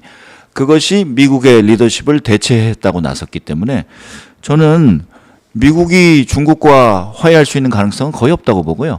그 다음에 중국의 이런 세계관을 우리가 아무리 어떤 소다자주의로 노력을 한들 그 근본적인 개념을 바꿀 가능성이 없다고 봅니다. 그래서 이 논문을 실천하는 게 그만큼 우리한테 지금 어려운 얘기죠. 저는 미국과 중국이 절대로 포기하지 않을 지역이 한반도고요. 그 다음이 대만이라고 봅니다. 아까지 두 가지 더 드셨어요. 센카쿠 동중국해 분쟁하고 그 다음에 남진하의 남중국해 분쟁. 이거 두 개는 저는 미국이 포기까지는 아니라도 일본을 설득하고 남중국해 지역의 인도네시아나 말레이시아나 베트남이나 필리핀을 설득해가지고 중국과 정면 충돌을 하지 않도록 컨트롤하고 있다고 봅니다. 다시 얘기하면 한반도 문제가 대만 문제와 얽히는 거, 대만 문제가 한반도와 문제와 얽히는 것이 아까 남 교수님이 지적한 대로 우리가 신경 써야 될 제일 심각한 시나리오다 이렇게 보는데요. 이 두 가지 시나리오가 동시에 터지지 않아야겠죠. 그리고 한국으로서는 북한 내부의 어떤 정변이나 사고나 또 북한의 대남 도발이라든지 남북한의 충돌 이런 것들을 1차적으로 관리하면서 한미 관계와 한중 관계를 주도적으로 관리할 필요가 있다고 봅니다. 한미일 협력이 그래도 제일 중요하다고 남창희 교수님이 계속 강조하시는 거잖아요. 그 이유는 일본이 어떤 안보 역할을 했을 때 북한을 관리하고 한반도 평화를 만들어가는 데 도움이 된다는 겁니다. 근데 이걸 시청하고 있는 여러분들, 회원님 여러분들 제가 묻고 싶어요. 일본이 우경화한다. 뭐 뉴스에서 많이 보셨죠. 그 다음에 일본이 군사 대국화한다. 근데 일본에 대해서 좀 잘 아시고 그렇게 믿으시나요? 제가 일본을 뭐 군대 구조도 가서 보고 시뮬레이션 훈련도 해보고 뭐 게임도 많이 해보는데 일본이 일본의 무기 체계를 현대화하고 일본이 뭐 해외에 나가서 어떤 역할을 한다고 계획을 짤 때요. 한국을 위협하거나 공격한다는 계획을 저는 마음속에 생각한 적을 한 번도 본 적이 없어요. 근데 우리나라 뉴스만 그렇게 가지고 있는 것 같아요, 생각을. 그래서 조금만 더 발상을 바꾸면 일본을 상당히 효과적으로 활용하고 협력의 네트워크에 끌어들 수 있다. 자위대라는 존재가 북한을 좀 더 불편하게 만들고 북한이 우리한테 오판을 하지 못하도록 만들고 한미일 간의 정보 교류라든지 군수 지원 문제 같은 것들이 중국이나 또 북한을 함부로 일방적으로 우리의 안보를 해하지 않도록 만드는 장치가 된다면 더욱더 역설적으로 북한과 중국과의 대화도 함께 끌어갈 수 있을 것이다. 그런 점에서 일본이라는 존재를 과거사, 경제협력, 그리고 안보협력 이런 것들을 별도로 좀 쪼개가지고 실용적으로 해석을 하고 받아들일 필요가 있지 않나 이런 생각을 좀 해봤습니다. 요새 디커플링이라는 말이 유행합니다. 중국의 이 첨단 반도체 기술, 인공지능 기술, 전기 배터리 기술, 그리고 미래 뭐 전략적인 어떤 신기술과 지능, 여기 사업에 어떻게 하면 미국이 자유민주주의 국가들만 연대해가지고 그 밸류체인 공급망을 확보하고 중국이 여기에 끼어들지 못하도록 하나, 이것이 지금 최대의 미중 관계의 화두가 돼 있는데 앞으로 이 주제가 한국이 중국과 미국 사이에서 어떤 입장을 취하고 또 구체적으로 어떤 산업 분야에 대해서 민간과 정부가 어떤 전략적 협의를 할지, 이것이 제일 중요한 문제가 아닌가 이렇게 생각이 됩니다. 중국이 지금 영리하게 나오고 있는 것은 AIIB, 뭐 아시아 인프라 투자은행이 있죠. 그리고 엄청난 자금력을 활용해서 이런 민주주의 국가들과 자꾸 금융 투자를 같이 합니다. 그래서 돈 문제로 이들과 이렇게 몸통이 엮이게 만들어 가지고 이런 소프트웨어의 신기술을 미국과 독자적으로 협력을 해서 중국을 포위하는데 부담스럽도록 이렇게 자금 네트워크와 기술 지식 네트워크가 미중 간에 첨예하게 대립하고 있다. 한국은 이 두 가지 문제를 함께 생각하면서 또 우리 스스로가 열린 자유시장, 자본주의에 속해 있다는 것을 정체성을 확인하면서 한국의 주력 4차 산업의 장단점을 잘 봐가지고 어떤 거는 미국과 정말로 심도 있는 협력을 하고 또 어떤 것은 또 중국 시장을 적극적으로 개척하면서 중국과의 협력 관계도 강화하는 그런 입체적인 전략이 필요하지 않나 이런 생각을 합니다. 아까 뭐 우스갯소리로 남창희 교수님이 천안함 공격을 하고 연평도 공격을 할 때 중국이 미국과 너무 가까워져 있는 한국이 얄미워가지고 그냥 본체만체 했다. 뭐 어느 정도는 사실 수 있습니다. 근데 사실은요, 북한이 우리를 그렇게 공격한 이유가 김정은 승계 체제라는 북한 내부에 숨은 딜레마가 있었습니다. 그래서 중국이 뭐 말릴 것도 없고요. 말린다고 안 할 것도 없었어요. 그냥 당시에 2010년 3월에 김정은이는 자기가 뭔가 센 거를 보여주고 싶은 겁니다. 그리고 NLL에서 우리한테 패배한 작년 가을에, 지난해 가을에서의 그 수치심, 이것을 만회하고 싶은 군사적인 욕구가 있었던 거예요. 그런 면에서 볼 때 우리가 한미 관계를 필요하면 강화할 수 있죠. 또 필요하면 우리가 미국과도 언쟁을 할 수 있죠. 제가 정부에서 일할 때 중국하고는 언성을 높이면서 싸운 기억이 한 번도 없습니다. 그런데 미국하고는 막 삿대질을 하면서 싸운 적이 많아요. 미사일 지침을 개정한다든지 한미 FTA를 개정한다든지. 그만큼 더 이익을 가지고 솔직하게 언쟁도 하고 붙을 수도 있고 싸울 수도 있다. 근데 중국하고는 왜 안 싸웠나 제가 생각해 봤더니 중국이 우리 입장을 바꿀 수 없다고 체념을 하면 언쟁을 안 하더라고요. 예를 들면 미사일 사거리를 늘리겠다. 우리는 이런 안보고 주권 사항이다. 먼저 이렇게 중국한테 얘기를 하고 미국에 갔더니 중국이 아이고 이거는 뭐 할 수 없겠네. 이렇게 체념을 하는 겁니다. 그리고 또 FTA는 왜 우리하고는 안 하냐. 미국하고는 해놓고 또 와가지고 사정을 하고. 그러니까 우리가 이렇게 고민하거나 약한 모습을 보이거나 흔들릴 때 중국이 세게 나오거나 압박을 하는 것 같아요. 그걸 명심한다면 얼마든지 우리가 전략적으로 좀 민감한 사안도 사전에 솔직하게 우리의 입장을 상호 존중의 그런 원칙하에서 설득할 수 있지 않나. 결국 우리나라도 열린 나라고 자유민주주의 국가고 언로가 열려있는 나라이기 때문에 통제할 수 없고 국민의 의견을 막을 수 없고 숨길 수가 없습니다. 그런 면에서 한국이 잠깐 실수하고 또 그릇된 길로 갈지라도 계속 관찰하고 모니터를 하고 지식인 이 공동체가 옳은 것을 계속 주문할 수 있는 활기찬 나라이기 때문에 한국의 안보는 결코 실망스럽지 않다. 밝은 미래가 기다리고 있다. 이렇게 생각합니다. 고맙습니다. 네, 김태호 교수님 좋은 말씀 잘 들었습니다. 그 말씀을 쭉 들어보니까 거의 10년 가까이 전에 공직에서 민간인 신분으로 돌아오셨지만 안보 문제에 대해서 치열한 고민을 계속 했구나라고 하는 점을 많이 느낄 수가 있었습니다. 자, 그러면 이어서 우리 홍영표 교수님께 마이크를 넘겨드리겠습니다. 예, 안녕하세요. 반갑습니다. 한양대학교 홍영표 교수입니다. 여기 온 지 거의 1시간 반 만에 이제 얘기를 할 수 있게 된 것 같습니다. 사실 굉장히 오늘 가벼운 마음으로 왔어요. 사실은 우리 옆에 있는 우리 남창희 교수 저하고 저 동기고요. 생일도 같습니다. 그래서 뭐 와서 뭐 옛날 얘기 해주면 돼. 그래서 알겠어. 그러고 왔는데 너무 학술적으로 계속 마스크 벗고 얘기했습니다. 점점 막 굉장히 시리어스하게 들어가는 것 같아서 이게 어떤 수준에서 어떻게 토론을 해야 되나 조금 고민을 하는데 되도록 그냥 편하게 하도록 하겠습니다. 오늘 일단 남창희 교수가 이제 소자주의 이게 이제 아까 10년 전 프로젝트를 하셨다 그랬는데 저도 기억해 보니까 이제 10년 전에 정부 들어가기 전에 그때는 소다자주의라고 많이 그랬던 것 같아요. 그래서 아까 전 처음에 논문을 보면서 소자주의 그래서 다자 빠진 이거 오타 아닌가 싶었더니 요즘 다자를 빼고 소자주의라고 그러는 것 같습니다.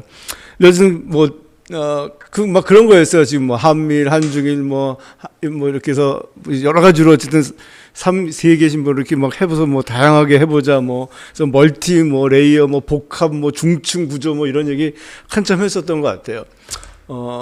그리고 실제로 저도 이제 정책을 만들면서 준비하는 과정에서 막 그런 거 인용도 해보고 응용도 해보고 그래서 이제 아예 우리 이제 북한까지 넣어서 남북중 협력, 남북협 협력 이런 것도 만들어보고 했어요. 그래서 이런 아이디어들은 계속 내는 것은 좋고 저는 실제로 제가 학자도 해보고 들어가서 일도 해봤습니다만 계속 교류가 있는 게 좋다고 생각을 해요. 교류 없이 일방적으로 정책을 만들면 항상 실패가 있을 거라고 하고 그래서 전문가들의 그런 목소리에 기울인 것은 매우 중요하다고 생각을 합니다.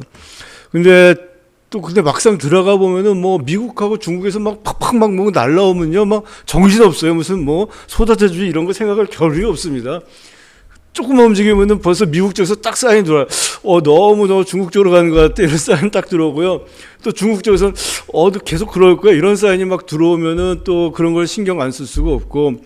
그래서 현실 정책은 또 그렇고. 그래서 현실과 이론과 뭐 이런 개념과 실제 정책 이런 것들을 우리가 얼마나 잘 같이 고민하면서 조율을 하고 하느냐라는 것들이 굉장히 중요한 문제일 것 같습니다. 그리고 오늘 기본적으로 이제 제목에서부터 이제 문제의식이 과연 이제 초당적 뭐 외교 전략, 뭐 지속적인 정책 이런 거 얘기 많이 하는데 그것도 사실 쉬운 일이 아닌데요. 사실 어떻게 보면 과연 초당적이란 건 뭘까? 과연 초당적이 바람직한 걸까? 라는 생각도 좀 가끔 들어요. 그러니까 뭐냐면 아까 했더니 너무 저같이 진영 논리 속에서 양극화돼서 막 서로 다른 소리 내면은 거의 나쁜 놈, 막 XX 뭐 이렇게 하는 거는 문제가 있지만 다른 거는 또 다양성 차원에서 가지고 있는 것이 민주주의 국가의 장점이고 그런 정책 결정이 북한같이 일관적으로 나온 정책보다 훨씬 강점이 있는 것이기 때문에 너무 초당적이라는 것을 우리가 강조하는 것은 또 무리일 수 있겠다라는 생각도 들고요. 그다음에 실제로 이제 정책의 그 일관성 문제인데 그 문제도 그러니까 분명히 다른 점들이 있어요. 접근법은 굉장히 다른데 사실 외교 정책도 그렇고 대북 정책도 그렇고 결과를 보면 크게 다르지 않다는 게 제 판단입니다. 저는 그게 왜냐하면 그래서 대북 정책 같은 경우는 구조적으로 이거는 뭐 다른 게 아니라 북한의 문제도 기본적으로 있습니다. 구조적으로 우리도 그래서 헌법에서부터 모든 정부는 통일 정책, 평화 통일 정책을 수립한다고 돼 있어요. 그러니까 뭔가 그것을 위해서 교류협력 같은 것을 계속 신경 쓰고 노력해야 돼. 안 한 정부가 하나도 없어요. 근데 또 북한은 계속 위협을 하고 있어요. 그럼 안보 정책도 세워야 돼요. 그러니까 김대중 대통령도 평화와 뭐 교류협력과 안보의 병행 추진 다 그 병행을 했어요. 그러니까 어떻게 보면은 말의 잔치는 크지만 사실 결과는 비슷한 게 많고 실제로 정책을 할 수 있는 옵션은 그렇게 많지가 않습니다. 아까 김태효 교수님도 말씀하셨지만 사실 선택지가 그렇게 크지는 않아요. 그 안에서 나름대로 다들 고민을 하고 있고 그 고민한 정책이 투영돼서 나온 결과들은 사실은 그렇게 밖에서 막 얘기하고 어떨 때는 본인들도 막 우리는 달라 얘기하지만 사실은 그렇게 많이 다르지는 않다. 그래서 오히려 저는 그러니까 일관성, 지속적인 측면이 굉장히 많고 사실은 우리가 그 각 정부를 통해서 투영돼서 지속적으로 내려온 것들이 무엇인지도 한번 좀 찾아보고 그런 것들을 좀 살리는 노력이 필요하다라는 생각을 점점 더 많이 하는 것 같습니다. 그래서 제가 요즘 이런 자리 가면 이런 식의 얘기들을 많이 합니다. 그러니까 너무 막 다르다고 막 아예 그냥 깔아놓고 막 다른 것만 얘기하고 막 그러면서 또 조금만 얘기하면은 막 이분법적으로 갈라서 막 평화 아니면 전쟁, 평화 안보도 막 갈라놓고 안보 얘기하면은 수국골통처럼 얘기하고 또 평화 얘기하면은 완전히 무슨 그냥 굴복하고 뭐 아무것도 모르고 그냥 하는 것처럼 얘기하는데 다 중요한 가치들이고 중요한 정책 방향이고 그런 것들을 어떻게 잘 조율하냐 이런 게 현실에서는 굉장히 중요하지 않을까. 그래서 진영 논리에서는 벗어날 필요가 있다고 보고요. 다만 좀 다름도 인정하면서 하지만 또 계속해서 일관성 있게 내려온 정책들에 대해서 한번 좀 일관적으로 같이 한번 생각해보고 고민해보고 이런 시간들이 많이 있었으면 좋을 것 같아요. 그래서 오늘 이 자리는 저는 좋은 거는 진짜 각 정부에 있던 사람들이 이렇게 모여서 이런 기회가 사실 흔치 않거든요. 모여서 한번 얘기를 해보고 진솔하게 얘기하면 제가 요즘 해봤더니 충분히 대화가 되더라고요. 그런 거 뭐 하다가 방향이 틀리고 조금 원성이 높아질 수는 있겠지만 그런 것들을 서로 같이 얘기하는 게 중요하다라는 생각이 들고요. 그 다음에 그래서 이제 그 소다자주의 뭐 이런 개념과 함께 현실이 중요해요. 현실인식. 저는 명확한 현실인식이 중요하다고 생각합니다. 그래서 이제 그 중에 하나가, 한국이 굉장히 강해졌죠. 아까 우리 남재희 교수 얘기하고 굉장히 힘이 커졌고 그래서 우리 목소리가 커진 거는 사실인데 저는 냉정하게 보면은 근데 우리 주변국은 항상 우리보다 훨씬 커요. 미국, 중국. 러시아, 일본도 그렇고 특히 미국, 중국은 우리보다 월등히 크기 때문에 우리가 아무리 무슨 뭐 세계 10대 경제 강국에 들고 뭐 40대 안에 들어가는데 1, 2등을 우리는 상대해야 되기 때문에 우리는 상대적으로 약소국이다. 어쩔 수 없이. 세계적으로 보면은 뭐 중견국, 뭐 선진강국 이렇게까지 얘기하지만 우리가 지금 핵심적으로 해야 되는 정책들과 관련돼서는 미국과 중국을 상대해야 되는데 미국과 중국은 우리보다 몇 배나 큰 경제, 군사력 모든 거에서 1, 2등이기 때문에 그 점을 고려해야 한다라는 생각을 하고요. 저는 그래서 가끔씩 이 이제 4대 옛날에 그 4대주의 뭐 이렇게 나쁘게 하는데 옛날에 왜 우리 선조들이 4대 외교를 했을까? 저는 그 4대의 어떤 지혜도 좀 배울 필요가 있다라고 생각을 해요. 근데 이제 저도 4대를 그렇게 깊이 있게 공부는 안 했지만 4대 이제 옛날에 중국 중심의 질서에서도 우리가 중국에 대해서 4대를 하면서 외교를 하면서 생존을 지켰는데 문제가 생길 때는 중국의 권력 교체기였어요. 원명 교체기, 명청 교체기. 이런 막 그때 잘못해서 이거를 누구랑 우리가 4대 해야 되지? 여기서 헤매기 시작하면은 엄청나게 우리가 그 안보적으로나 여러 가지 측면에서 위험에 처한 적이 있었다. 그래서 그러한 점들도 좀 한번 역사적인 것들을 한번 좀 곱씹어 보면서 배울 필요도 있고, 어쨌든 중요한 거는 미국과 중국 사이에서 이 진짜 우리보다 엄청나게 큰 힘이 있는 나라들, 물론 우리도 과거보다는 커졌고 그래서 과거같이 일방적으로 당하는 수준은 아니지만 그래도 여전히 우리보다 훨씬 더 영향이 큰 나라들을 상대해서 우리가 어떻게 정말 우리의 국익을 잘 지키고 발전시키고 말 그대로 평화 전략, 안보 전략을 끌고 나갈 것인가, 여기에 대해서 굉장히 그 고민을 해야 된다고 보고요. 그런 차원에서 오늘 남창희 교수가 얘기하신 그런 어쨌든 스펙트럼 안에서 왔다 갔다 하는 뭐 그런 컨셉은 좋다고 봅니다. 우리가 너무 일방적으로 한쪽으로 정해놓는 것보다는 굉장히 전략적으로 왔다 갔다 해야 된다고 보고요. 저는 사실 근데 저는 약간 사실 남창희 교수보다 훨씬 더 좀 스펙트럼이 넓을 필요가 있다라고 봐요. 그러니까 이건 이제 아마 김태우 교수랑은 좀 다른 측면일 텐데 5 안에서가 아니라 한 그래서 3, 7 정도는 왔다 갔다 할 필요가 있지 않을까? 현실을 봤을 때. 그래서 이건 물론 근데 사안별로. 그러니까 그래서 안보나 이런 건 저희 한미동맹 중심인데 어떤 다른 그 사안에 대해서는 한 3까지도 중국한테 가고 그렇게 훨씬 더 전략적으로 그 아주 그 다이나믹하게 움직일 필요가 있다. 다만 움직일 때 그 미국하고 중국한테 우리의 원칙이 뭐고 우리가 왜 이렇게 움직이는지를 분명히 설명하고 거기서 흔들리면은 당하는 것 같아요. 거기서 우물쭈물하고 국내 정치 때문에 갈라져 싸우고 이러면 당하고요. 확실하게 우린 이것은 이렇기 때문에 일로 가야 된다라고 설명을 하고 갈 필요가 있다. 그것만 된다면은 훨씬 더 전략적으로 많이 왔다 갔다 할 수 있다라는 좀 저는 그렇게 생각을 합니다. 그래서 따지고 보면은 이 역대 정부들이 그러니까 어쨌든 우리가 중국하고도 외교 관계를 맺고 그래서 미중 사이와 양쪽과의 관계를 어떻게 설정하냐가 고민이 되는 순간부터는 모든 정부가 전 다 비슷하게 고민을 해왔다고 봐요. 그러니까 길게 보면 김대중 정부에서 아태 전략을 내놨고요. 노무현 정부는 아까 했지만 이제 소위 동북아 시대에 열면서 균형 전략을 내놨고요. 물론 그 균형은 조금 저도 생각을 달리합니다. 그래서 이건 아주 미세한 문제지만 우리 남창희 교수 논문에 노무현 정부하고 박근혜 정부를 같이 얘기하면서 균형 전략을 비판하셨던데 저는 그건 완전히 다르다고 보고요. 왜냐하면 박근혜 정부에서도 균형이란 말을 썼는데 그 균형은 그런 기계적인 균형이 아니라 해서 저희는 얼라인이라는 표현을 썼어요. 근데 약간 어려워서 나중에 그걸 크게 활용은 안 했는데 어쨌든 노무현 정부의 균형보다는 좀 다른, 사실 그걸 좀 비판하면서 나름 고민을 하면서 짰다는 거. 그래서 그런 고민들, 그러니까 이명박 정부 때도 미중 사이에서 고민을 했었고 박근혜 정부도 그래서 무슨 뭐 윈윈 전략인지 뭐 동북아 무슨 전략인지 이런 것들을 만들었고 지금은 또 지금대로 무슨 전략을 만들고 있고요. 그래서 그런 나름대로의 고민들은 다 있었다. 그래서 그런 고민들도 좀 인정해 줄 필요는 있다. 그러면서 그 안에서 왜 그런 고민을 하고 문제가 뭐였는지를 한번 제일 중요한 건 같이 모여서 얘기하는 게 저는 중요하다고 봅니다. 그거 그냥 틀렸어, 잘못됐어, 이거 서로 보다는 제가 그래서 옛날에 어느 자리에 가서도 제가 그런 제안을 했어요. 농담 반 진담 반인데 저는 진짜 사실 한번 해보고 싶은데 각 정부 있던 사람들끼리 모여서 칭찬하게 한번 해보자.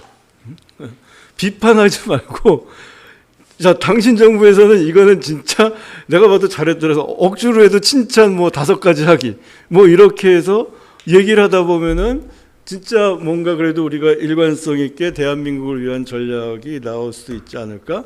뭐 그런 생각들도 해봤고요. 그래서 우리가 중요한 것은 현실을 잘 인식하고 이분법에선 벗어나서 아까도 말했잖아, 뭐 평화냐 전쟁이냐, 평화냐 뭐 안보냐, 무슨 보수지, 뭐 이런 식의 좀 접근해서 벗어나서 뭐 친중진 이 구도에서, 그러니까 양쪽이 다 필요한 거죠. 그러니까 아주 뭐 요즘 종전선언 많이 논의되는데 종전선언 해도 되지만 안 해도 큰일 날 건 아닐 것 같거든요. 그러면 막 그걸 절대 지금 하면 안 된다. 지금 꼭 해야 된다. 여기서 벗어나서 진짜 그게 한반도 평화를 위해서 우리가 어떻게 접근을 해야 될지를 얘기를 할 텐데 그것도 지금은 막 너무 이분법적으로 되는 것 같아요. 그래서 뭐 이건 하나의 예를 말씀드린 거고요. 그래서 그런 것들에 대해서 조금 더 얘기를 많이 해야 될 것 같고 마지막으로 하는, 그래서 제가 지난번에 어떤 모임에서 그랬는데 그럼 이걸 어떻게 해결할까 해서 뭐 정부의 자문위원으로 어떻게 하고 그래서 제가 그랬어요. 다 필요 없고 우리 학자들끼리도 자주 만나서 얘기합시다. 학자들끼리도 사실 잘 안 만나요. 그래서 우리 뭐 어느 정부에 있었던 지금 누구 편을 들던 누구를 자문하던 학자들끼리도 일단 만나서 얘기하다 보면은 좋은 얘기들이 많이 나오고 그런 거 좀 건의하고 뭐 그러다 보면 조금씩 좋아지지 않을까? 그러면 정부에 있는 사람들도 조금씩 달라지지 않을까? 그런 얘기를 했었습니다. 그래서 그 정도로 마치도록 하겠습니다. 감사합니다. 네, 홍영표 교수님 고맙습니다. 말씀을 쭉 들어보니까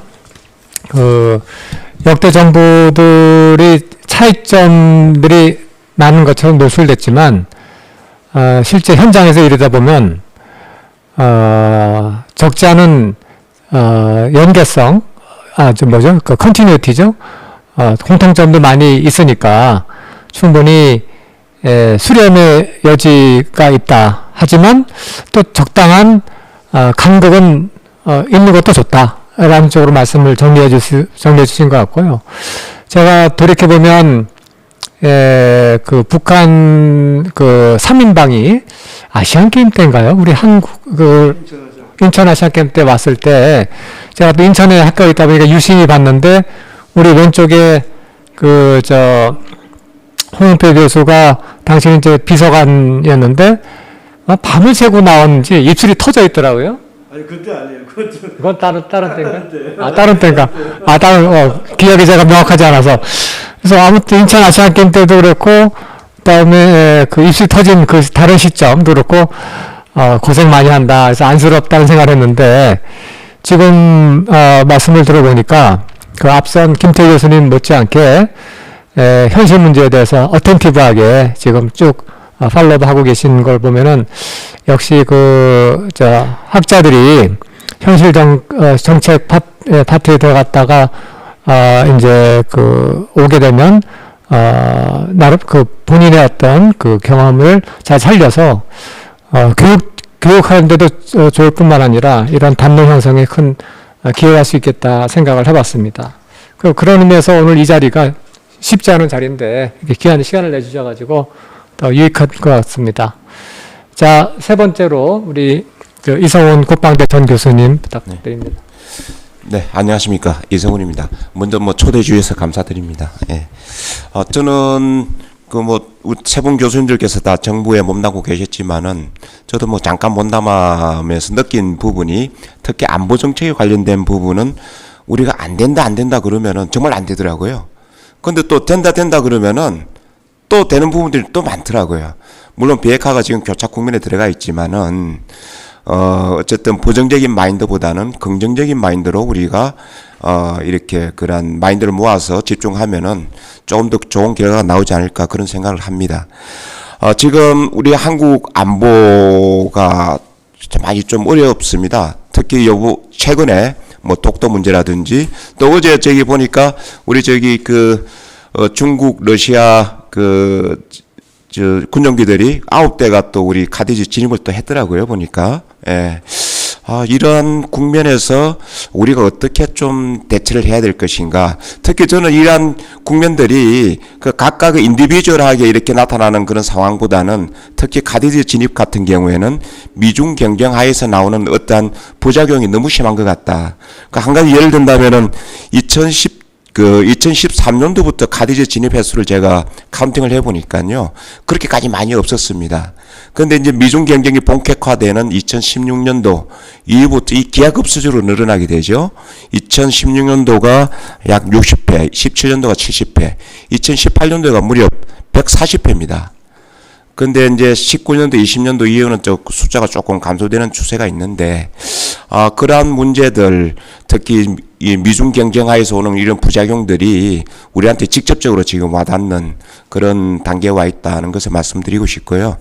저는 미중 경쟁하에서 우리 스탠스가 과연 어떻게 하는 것이 좋겠느냐 하는 부분은 뭐 여러 가지 전문가 뭐 분들께서 많이 해답을 내놓고 있고요. 아까 이제 남창희 교수님 그런 정책 선택지 스펙트럼 말씀을 많이 하시는데, 그런 스펙트럼을 구상할 때 가장 기본이 돼야 되는 것은 역시 우리 국가 이익이다, 우리의 가치다 하는 부분을 분명히 말씀드리고 싶습니다. 우리가 추구하는 가치가 과연 뭐냐, 우리의 정체성이 뭐냐, 저는 네 가지 정도로 이렇게 요약이 될 수 있다고 봅니다. 안보, 평화, 번영, 통일, 이 네 가지 정도가 될 거 아닙니까? 그 중에서 과연 어느 부분에 우리가 포커스를 둘 거냐, 가장 먼저는 역시 안보 내지는 평화가 돼야 되는 것이겠죠. 그러면은 이러한 가치에 근거해서 누가 우리 국가 이익을 과연 구체화해서 제시한 연구들을 제가 보니까 별로 없더라고요. 제가 이렇게 말씀드리는 이유는 그러한 스펙트럼 그 영역에서 우리가 정말로 양보할 수 있는 최소한 레드라인의 국가 이익은 뭐냐 하는 부분들은 사실 우리가 좀 수립이 돼 있고 거기서 우리가 협상력을 발휘해 줘야지, 너무나 우리가 추정적으로 감성적으로 그냥 이 정도면 되겠다. 물론 정책 집행할 때 뭐 그런 부분은 없습니다, 당연히. 그러나 감성적으로 그러한 구체적인 그런 사전 검토 없이 그냥 이 정도면은 우리 양보해도 되겠다, 이렇게 가서는 우리 국가 이익이 오히려 더 훼손될 수 있지 않느냐.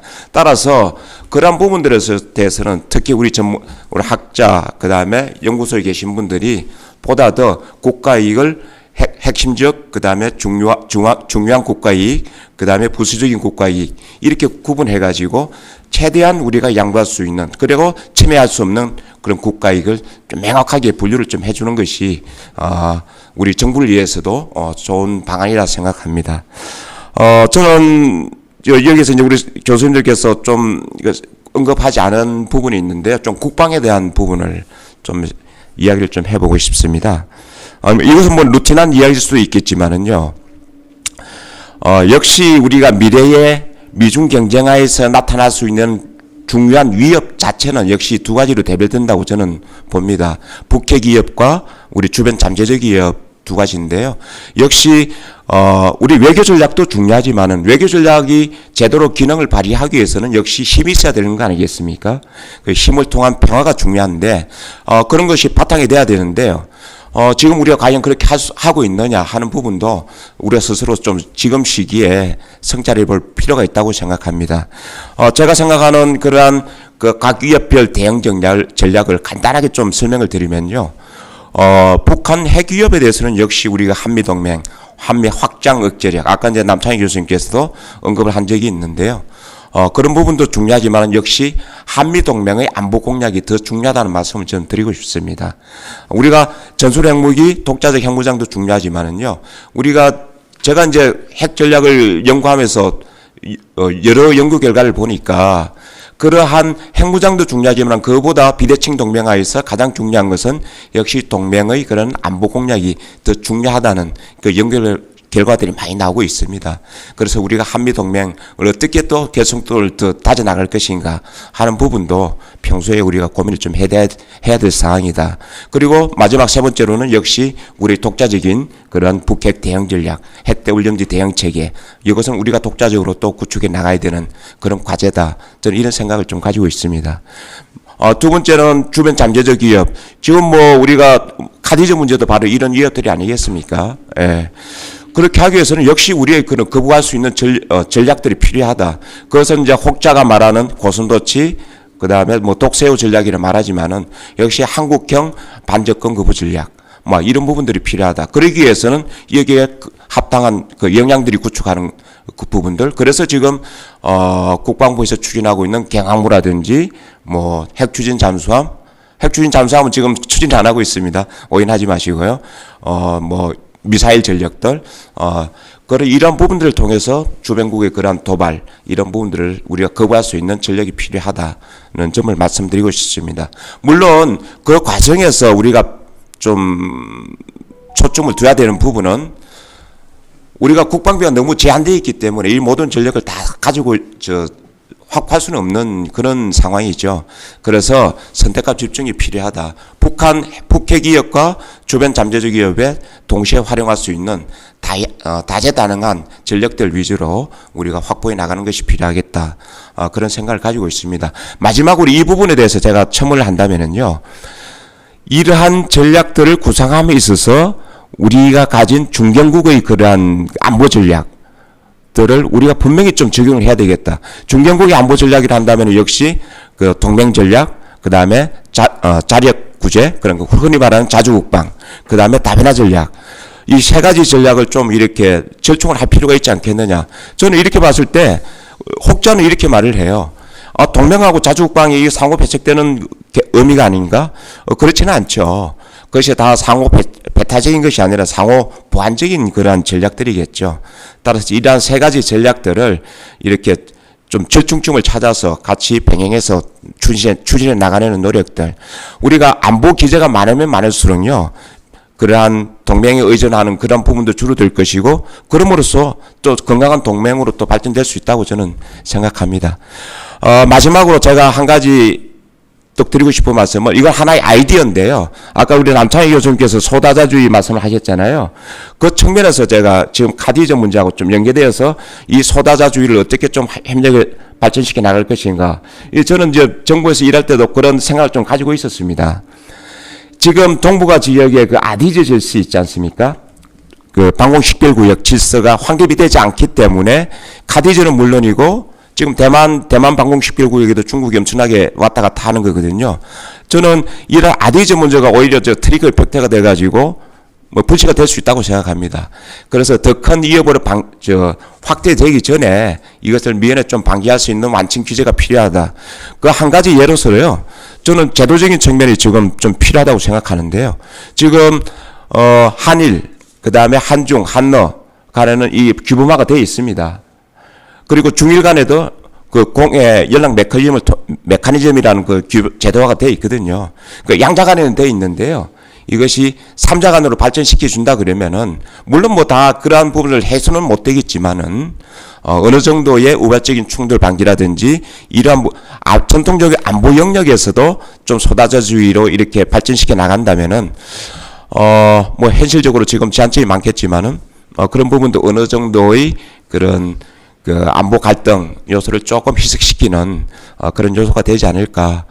다시 한번 말씀드리지만요. 우리 안 된다 그러면은 정말 안 되고 된다 그러면은 어느 정도는 뭐 20, 30%는 또 될 수 있는 여지도 있지 않겠습니까? 그래서 좀 이런 부분은 긍정적이고 창의적으로 안보 정책을 좀 집행해 나가는 것이 미중 경쟁 하에서의 우리의 또 스탠스가 되지 않을까. 그런 말씀을 드리고 싶습니다.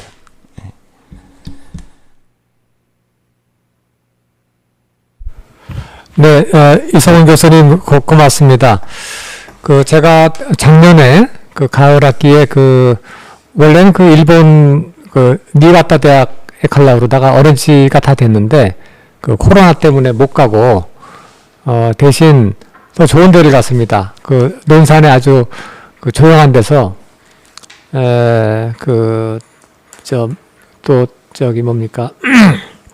여러 가지 토론회에도 참석하면서 있을 때 우리 이성훈 장군이 아주 좋은 기회도 주시고 해서 덕을 봤는데 오늘 토론 논점에서도 아까 말씀하신 것처럼 세부적인 그런 걸 잘 지켜주셨는데 제가 이제 김태우 교수님부터 이성훈 교수님까지 쭉 말씀 듣고 그 다음에 미리 토론문을 보내오셨던 이수영 박사님은 소속이 국가안보전략연구원입니다. 거기서 이제 주로 이제 유럽 안보도 많이 연구하셨는데 보내준 토론문하고 그 사이에 머리를 막 제가 이제 회전하면서 공통점이 뭔가 제가 이제 좀 추출을 해봤어요. 했더니 흥미롭게도 소자주의를 조합을 해서 이렇게 그 구동을 해서 우리 외교 공간을 창출하자는 것에 대해서는 다 동의하시는 것 같아요. 그 특히 이수연 박사님도 토론문에 보면은 이제 한반도 평화 번영을 위해서 한미일, 한중일뿐만 아니라 다양한 형태의 조합의 소다자주의를 적극 추진해야 한다. 뭐 이렇게 얘기를 하셨거든요. 그래서 뭐 뻔한 얘기이긴 합니다만은 그 한국이 이제 아까 제 발표 중에 말씀드린 것처럼 가만히 있어서는 안 되기 때문에 뭔가라도 해야 되는데 할 때 우리 외교력을 우리 힘보다 증폭할 수 있는, 즉 프리미엄을 만들어낼 수 있는 플랫폼을 찾아야 되고, 제 아이디어는 플랫폼들을 결합을 하면 그것이 시너지 효과가 나서 더 힘을 쓸 수 있다. 물론 아까 홍영표 교수님 얘기를 들어보니까 막 그런 거 막 열심히 해도 미국이나 중국에서 속된 말로 한 방 훅 들어오면은 휘청하더라 라고 하는 그런 체험도 말씀하셨는데, 그럼에도 불구하고 우리가 뭔가를 해야 되고 할 때는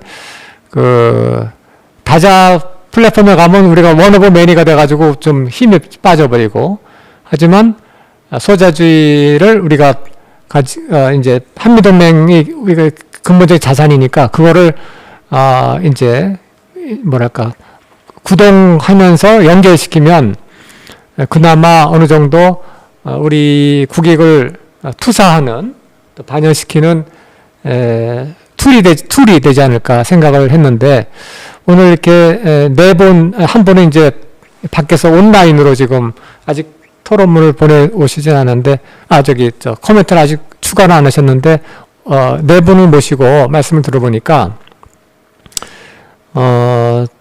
저뿐만 아니라 국내 많은 학자들이 얘기했던 소다자주의, 내지는 소자주의 조합 모델이 앞으로도 관심을 가지고 연구해 볼 만한 그런 테마인 것 같고, 어떤 것이 가장 효과적인, 그다음 가장 날카로운, 그다음에 가장 영향을 창출할 수 있는가는 좀 더 각자 나름대로 생각이 바뀔 수도 있고 한데, 그 점에서는 아까 홍영표 교수님 얘기하신 대로 분명히 우리가 정부마다 차이가 많다고 너무 이제 보는데, 사실은 컨티뉴티도 분명히 있고, 국가이기라고 하는 측면에서는 여야가 없기 때문에 그런 점에서 이렇게 공통된 요소를 식별할 수 있었다는 것도 상당히 의미가 있다고 생각을 합니다.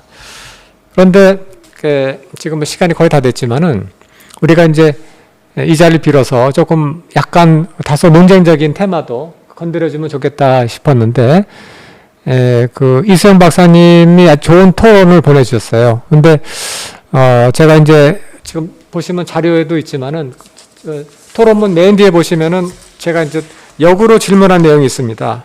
그 발표자 대응 질문이라고 그래서, 이게 뭐냐면은 제가 지금 하고자 했던 내용은 우리 안보연구 공동체에서 이제 지배적인 견해가 있는 것 같아요. 뭐냐면은 워낙 주변에 강대국이 있기 때문에 그 강대국의 움직임에 우리 민감하게 관찰해야 되고, 그 힘의 분포에 대해서 우리가 기민하게 대응해야 된다라고 하는 우리 안보 전략 문화의 어떤 전통하고도 관련이 있는 것 같아요. 우리가 상대적으로 소국이기 때문에 그래서 그런지 진영을 떠나서 미중 간의 힘의 추이의 변화에 대해서 민감한 건데 이해할 수 있는데, 근데 그러다 보면은 그게 너무 이제 구조적 현실주의라고 하죠. 우리 IR 리터러처에서 너무 많은 너무 이렇게 많이 회자되는 건데, 혹은 신현실주의에서 말하는 것처럼 이 힘의 분포, 세계체제 내진 지역 서브 시스템 내에서의 힘의 분포만 우리 외교 정책 결정의 도미넌트한 팩터가 돼만 하는 것인지에 대해서 저 개인적인 의문을 갖고 있습니다. 왜냐하면은 미국하고 중국하고 사회 성격이나 체질이 많이 다르지 않습니까? 그래서 그 혹자는 제 기억에는 어떤 분이 그렇게 얘기하시더라고요. 중국이 정말 2030년 혹은 50년이 됐을 때 미국을 서페스라고 그러네. 그 힘이 더 세지면 그때는 근본적인 우리 전략 변화를 해야 될 거고 대중 편승도 검토해야 된다라고 말씀하셨던 것 같아요. 생존을 위해서는 불가피하지 않겠느냐. 안보와 생존을 위해선. 근데 저는 이제 그 점에 대해서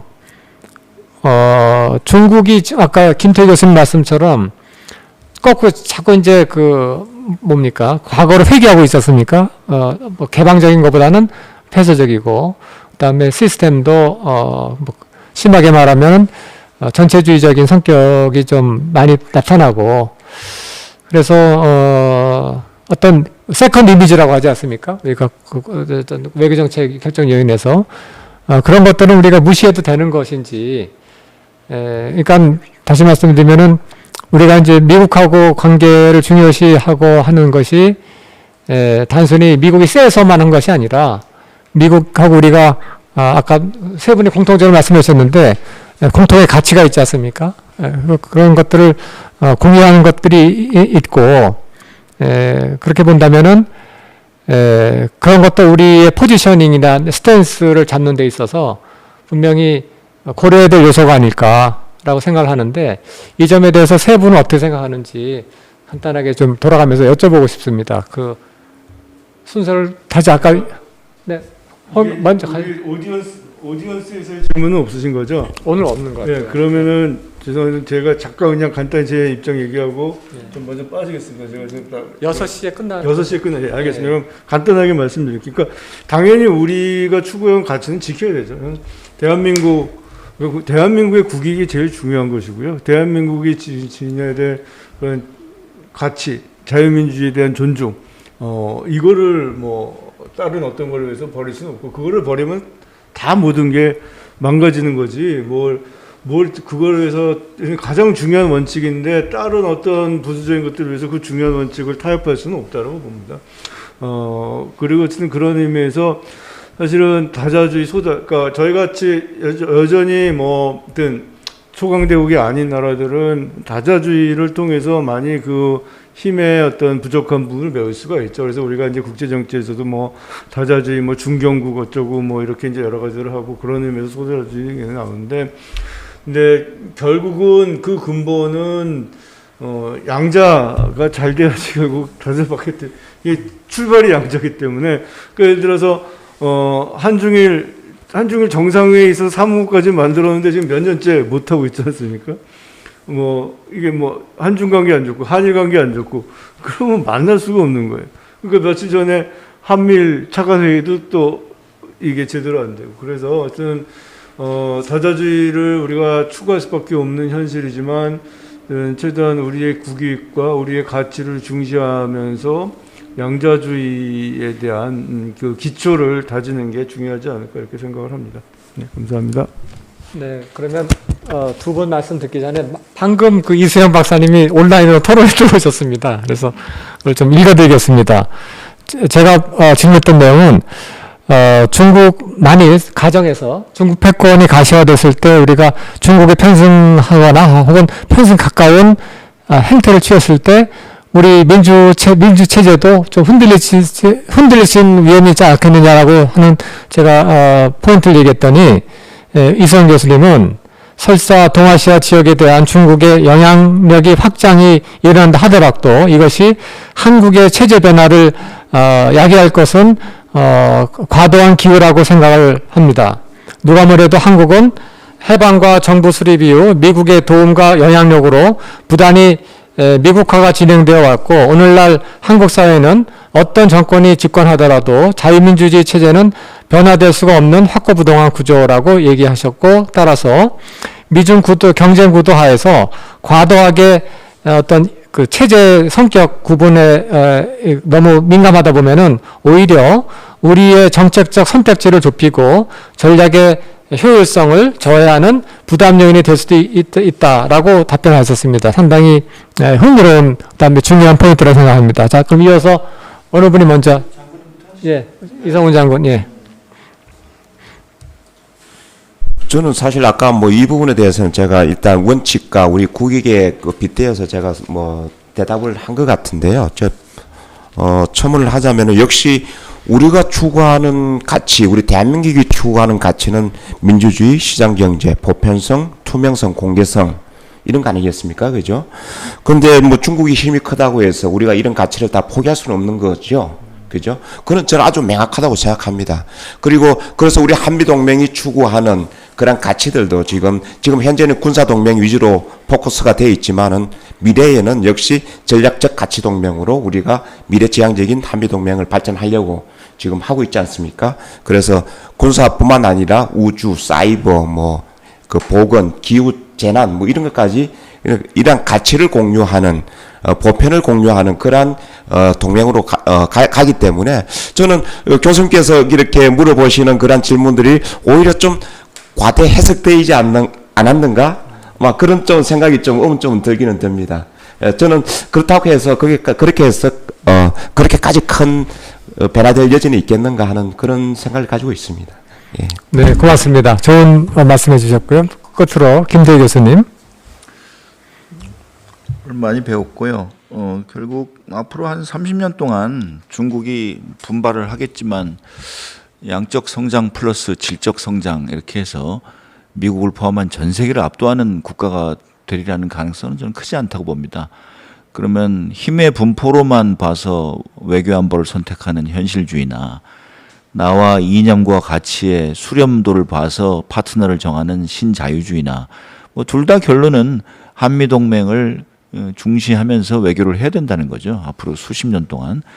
그래서 덩치가 좀 크다 뿐이지 일본이나 러시아나 중국을 대하는 우리의 내부적 세력 균형자랄까요? 그런 전략은 똑같다고 봅니다. 한미 관계가 역동적으로 작동을 잘할 때 중국도 일본도 러시아도 한국을 부담스러워하면서 한국을 필요로 한다는 거죠.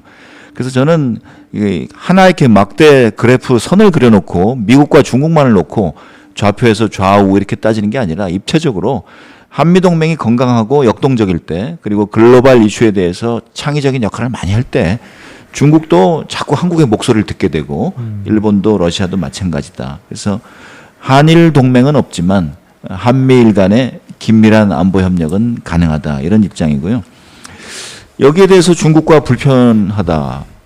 북한이 또 한미일 협력에 대해서 반대한다 할지라도 필요한 안보 협력은 미국과 일본 간에 필요하다고 보고요. 한중일 협력이 지금 중단돼 있지만 영내 국가로서 자꾸 만나야죠. 문화 협력도 하고 인사 교류도 하고 기후 변화 문제도 얘기하고 경제 협력도 얘기하고. 그런데 남 교수님이 이제 마지막으로 지적한 미국, 중국, 한국의 3자 회담은 2013년에 그 박근혜 정부 초기에 그 과장급 회담이 한 번 있었는데 전부 다 불편해하더라고요. 일본은 자기 빼놨다고 화내고 러시아는 또 시큰둥하고 중국과 미국은 서로 의견이 다른데 뭐에 만나냐고 그러고. 그래서 저는 평상시에 정례화하기는 힘들지만 이게 북한의 어떤 내부적인 급변이나 한반도의 앞으로 어떤 중대한 시점이 왔을 때 분명히 중국과 미국이 한국과 얘기해야 될 문제가 온다. 그래서 이 문제를 포함해서 일본, 러시아가 함께 한국의 입장에 대해서 귀 기울일 수 있는 그런 비상시에 대비한 안보 매뉴얼이 있어야 되지 않나 이렇게 생각합니다. 오늘 초대해 주셔서 고맙습니다. 네, 김태희 교수님 아주 감사드리고요. 지금 제가 끝에 말씀드린 것에 대해서 상당히 안심되는 답변이 나온 것 같습니다. 뭐 정부를 막론하고 우리가 미국과 공유하는 가치는 이제 반드시 지켜야 된다라고 하는 점에서 공통됐다고 하는 점들을 확인할 수 있었고요. 이처럼 우리가 만나서 얘기해 보면은 다른 것보다도 공통점을 발견할 수 있는 기회가 많이 되는 것 같습니다. 그런 점에서 감사드리고 저는 우리 대한학술원이 중국의 동북공정을 레토릭이 아니라 실질적인 위협으로 인식하는 분들이 모인 학술단체입니다. 그러다 보니까 제가 이 자리에서 이제 중국의 어떤 어떤 그 왜곡 문제에 대해서 우리 참석하신 네 분이 모두 그런 것이 아무리 오더라도 우리 갖고 있는 안보 자산을 가지고 충실하게 얻으려서 할 것이라고 말씀을 드렸다고 하는 것이 상당히 다행스럽고 큰 성과라고 생각합니다. 자, 오늘 네 분 온라인으로 참석하신 유세윤 박사님께 포함해서 감사드리고 이런 기회가 앞으로도 많이 있으면 좋겠다는 생각 말씀드리면서 이 자리를 마치겠습니다. 전국에 계신 회원 여러분 대단히 고맙습니다. 감사합니다. 네, 수고 많으셨습니다.